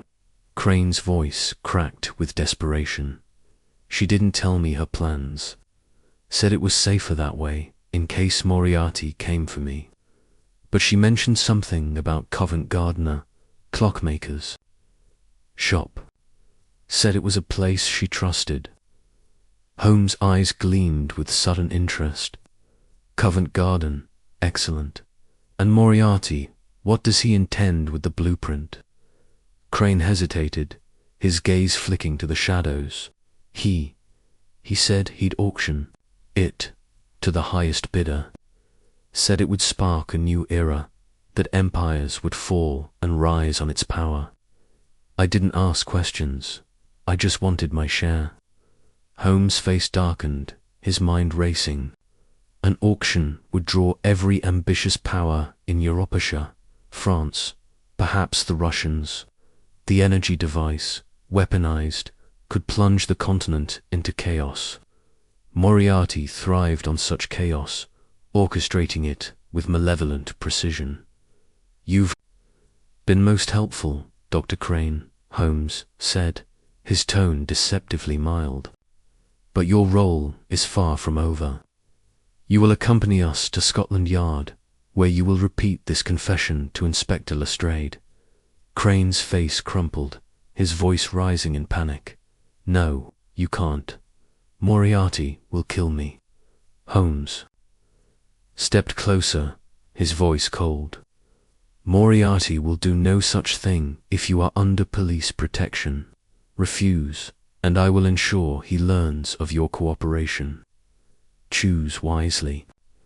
Watson watched Crane's resistance collapse, the man's shoulders slumping in defeat. He nodded weakly. "All right, I'll go. Just keep him away from me." Holmes turned to Watson, a flicker of satisfaction in his eyes. "Come, Watson. We have a clockmaker's shop to investigate, and it's time to set a trap for Miss Harper." Chapter 11. The Raven's hiding place, the fog that cloaked London, had thickened into a dense, swirling curtain, muffling the sounds of Covent Garden's bustling streets as Sherlock Holmes and Dr. John Watson approached the narrow shop front of T. Whittaker and Sons, clockmakers. The market square, so lively by day with its vendors and flower girls, now lay quiet under the weight of the late hour, the gaslights casting a feeble glow through the mist. The shop's faded sign creaked faintly in the damp air, its windows dark, save for a sliver of light leaking from beneath a heavy curtain. Holmes' sharp eyes studied the building, noting the well-oiled hinges of the door and the faint scratches around the lock, subtle signs of recent clandestine activity. Watson shifted uneasily, his hand resting near the revolver in his coat pocket. "Holmes," he murmured, his voice barely audible over the distant clatter of a passing hansom cab. "Are you certain Miss Harper hid the Raven here? Crane could have been lying to save his own skin." Holmes' lips twitched into a faint smile, his gaze never leaving the shop. Crane's fear was genuine, Watson. A man so thoroughly cowed by Moriarty would not dare invent such a specific detail as a clockmaker's shop in Covent Garden. No, Miss Harper chose this place with care. A clockmaker's workshop is the perfect sanctuary for a mechanical marvel. Like the raven, its presence would go unquestioned among gears and springs. The revelation from Crane earlier that evening had set the course for this nocturnal expedition. The disgraced engineer, trembling in his Whitechapel hovel, had confessed to his role in stealing the clockwork Raven, only to be double-crossed by Evelyn Harper, Lord Ashford's former assistant. Harper, it seemed, had taken the Raven for herself, vanishing into London's underbelly with the prize and its hidden blueprinter, coded design for a revolutionary energy device capable of reshaping the balance of power. Holmes had deduced that Harper, with her intimate knowledge of the Raven's intricate mechanism, would seek a place where such a device could be concealed without arousing suspicion. The clockmaker's shop was a logical choice, and now, standing before its unassuming facade, Holmes felt the thrill of the chase nearing its climax. He produced a small leather pouch from his coat, extracting a set of lockpicks with the precision of a surgeon. "Stay alert, Watson," he said softly, his fingers already working at the lock. "Miss Harper is no ordinary adversary. Her betrayal of Crane suggests both cunning and desperation. If she is here, She may not surrender the raven. Willingly. The lock yielded with a soft click, and Holmes eased the door open, revealing a cramped interior thick with the scent of oil, polished wood, and metal. The shop was a labyrinth of ticking clocks, their pendulums swinging in hypnotic rhythm, their faces glinting faintly in the dim light of a single lantern hung above a cluttered workbench. Gears, springs, and half-assembled timepieces littered the space, creating a mechanical jungle that seemed to hum with quiet life. Holmes moved silently, his eyes scanning every surface, every shadow, for signs of the clockwork raven. Watson followed, his boots creaking faintly on the worn floorboards. "This place is a maze," he whispered. "How will we find the raven among all this?" Holmes paused, his gaze fixed on a row of ornate wall clocks, each more elaborate than the last. "The raven is no mere trinket, Watson. Its size, weight, and unique design will set it apart, even in a place like this. Look for something out of place, mechanism too complex, too pristine, for a simple clockmaker's stock." As they searched, Holmes' mind raced, piecing together the puzzle. Harper's motives remained elusive. She had claimed to Crane that she despised Ashford, accusing him of stealing her ideas, yet her actions suggested a deeper purpose. Her flight with the raven, her refusal to hand it over to Moriarty's agents, hinted at a personal stake, one that went beyond mere greed. Was she protecting the raven's dangerous blueprint, or did she intend to sell it herself? The answer, Holmes knew, lay within the shop. He approached the workbench, his fingers brushing over a collection of tools, screwdrivers, tweezers, a magnifying glass. A faint smudge of oil caught his eye, not the heavy grease used for clockwork, but a lighter, more refined lubricant, identical to the stain he'd found in Ashford's workshop. "Watson," he said sharply, "here." Watson joined him, peering at the workbench. "What is it?" Holmes pointed to a small, locked cabinet beneath the bench, its keyhole gleaming as if recently polished. "This is no ordinary storage," he said. "The lock is new, and the wood around it is unmarked. Someone has taken great care to secure something valuable." With deft movements, Holmes set to work on the lock, his lockpicks dancing with practiced ease. The cabinet opened to reveal a velvet-lined compartment, and there, nestled among the shadows, was the clockwork raven. Its black metal feathers gleamed faintly, its ruby eyes glinting with an almost lifelike intensity. The intricate gears, visible through its translucent breastplate, ticked softly, a testament to Ashford's genius and Harper's betrayal. Watson let out a low whistle. "There it is, but where's the blueprint?" Holmes lifted the raven carefully, his fingers probing for the hidden compartment Ashford had described. A soft click sounded, and a small panel sprang open, revealing nothing. The compartment was empty, the coded blueprint gone. Holmes' expression darkened, his mind racing. "Harper," he muttered. "She's removed it. But why keep the raven here and take the blueprint elsewhere?" Before Watson could respond, a faint creak came from the back of the shop, followed by the unmistakable sound of a footstep. Holmes set the raven down and gestured for silence, his hand slipping to the pocket where he kept his own revolver. Watson drew his weapon, his heart pounding as they crept toward the source of the noise. A curtain at the rear of the shop parted, and there stood Evelyn Harper, her dark hair disheveled, her eyes wide with shock. In her hand was a small pistol, its barrel trembling slightly as she aimed it at Holmes. "You," she hissed. "I should have known you'd find me." Holmes raised his hands slowly, his voice calm but commanding. "Miss Harper, Lower the weapon. You are out of options. The raven is in our possession, and Crane has confessed. Tell me where the blueprint is, and this need not end in violence. Harper's lips curled into a bitter smile. You think you've won, Mr. Holmes. You're too late. The blueprint is gonna sold to someone who'll use it far from Moriarty's reach. I did what I had to. Watson stepped forward, his revolver steady. Sold it? To whom? Harper's gaze flicked to Watson, her expression a mix of defiance and despair. A Prussian, von Stahl. He offered me enough to start over, to escape Ashford, Moriarty, all of them.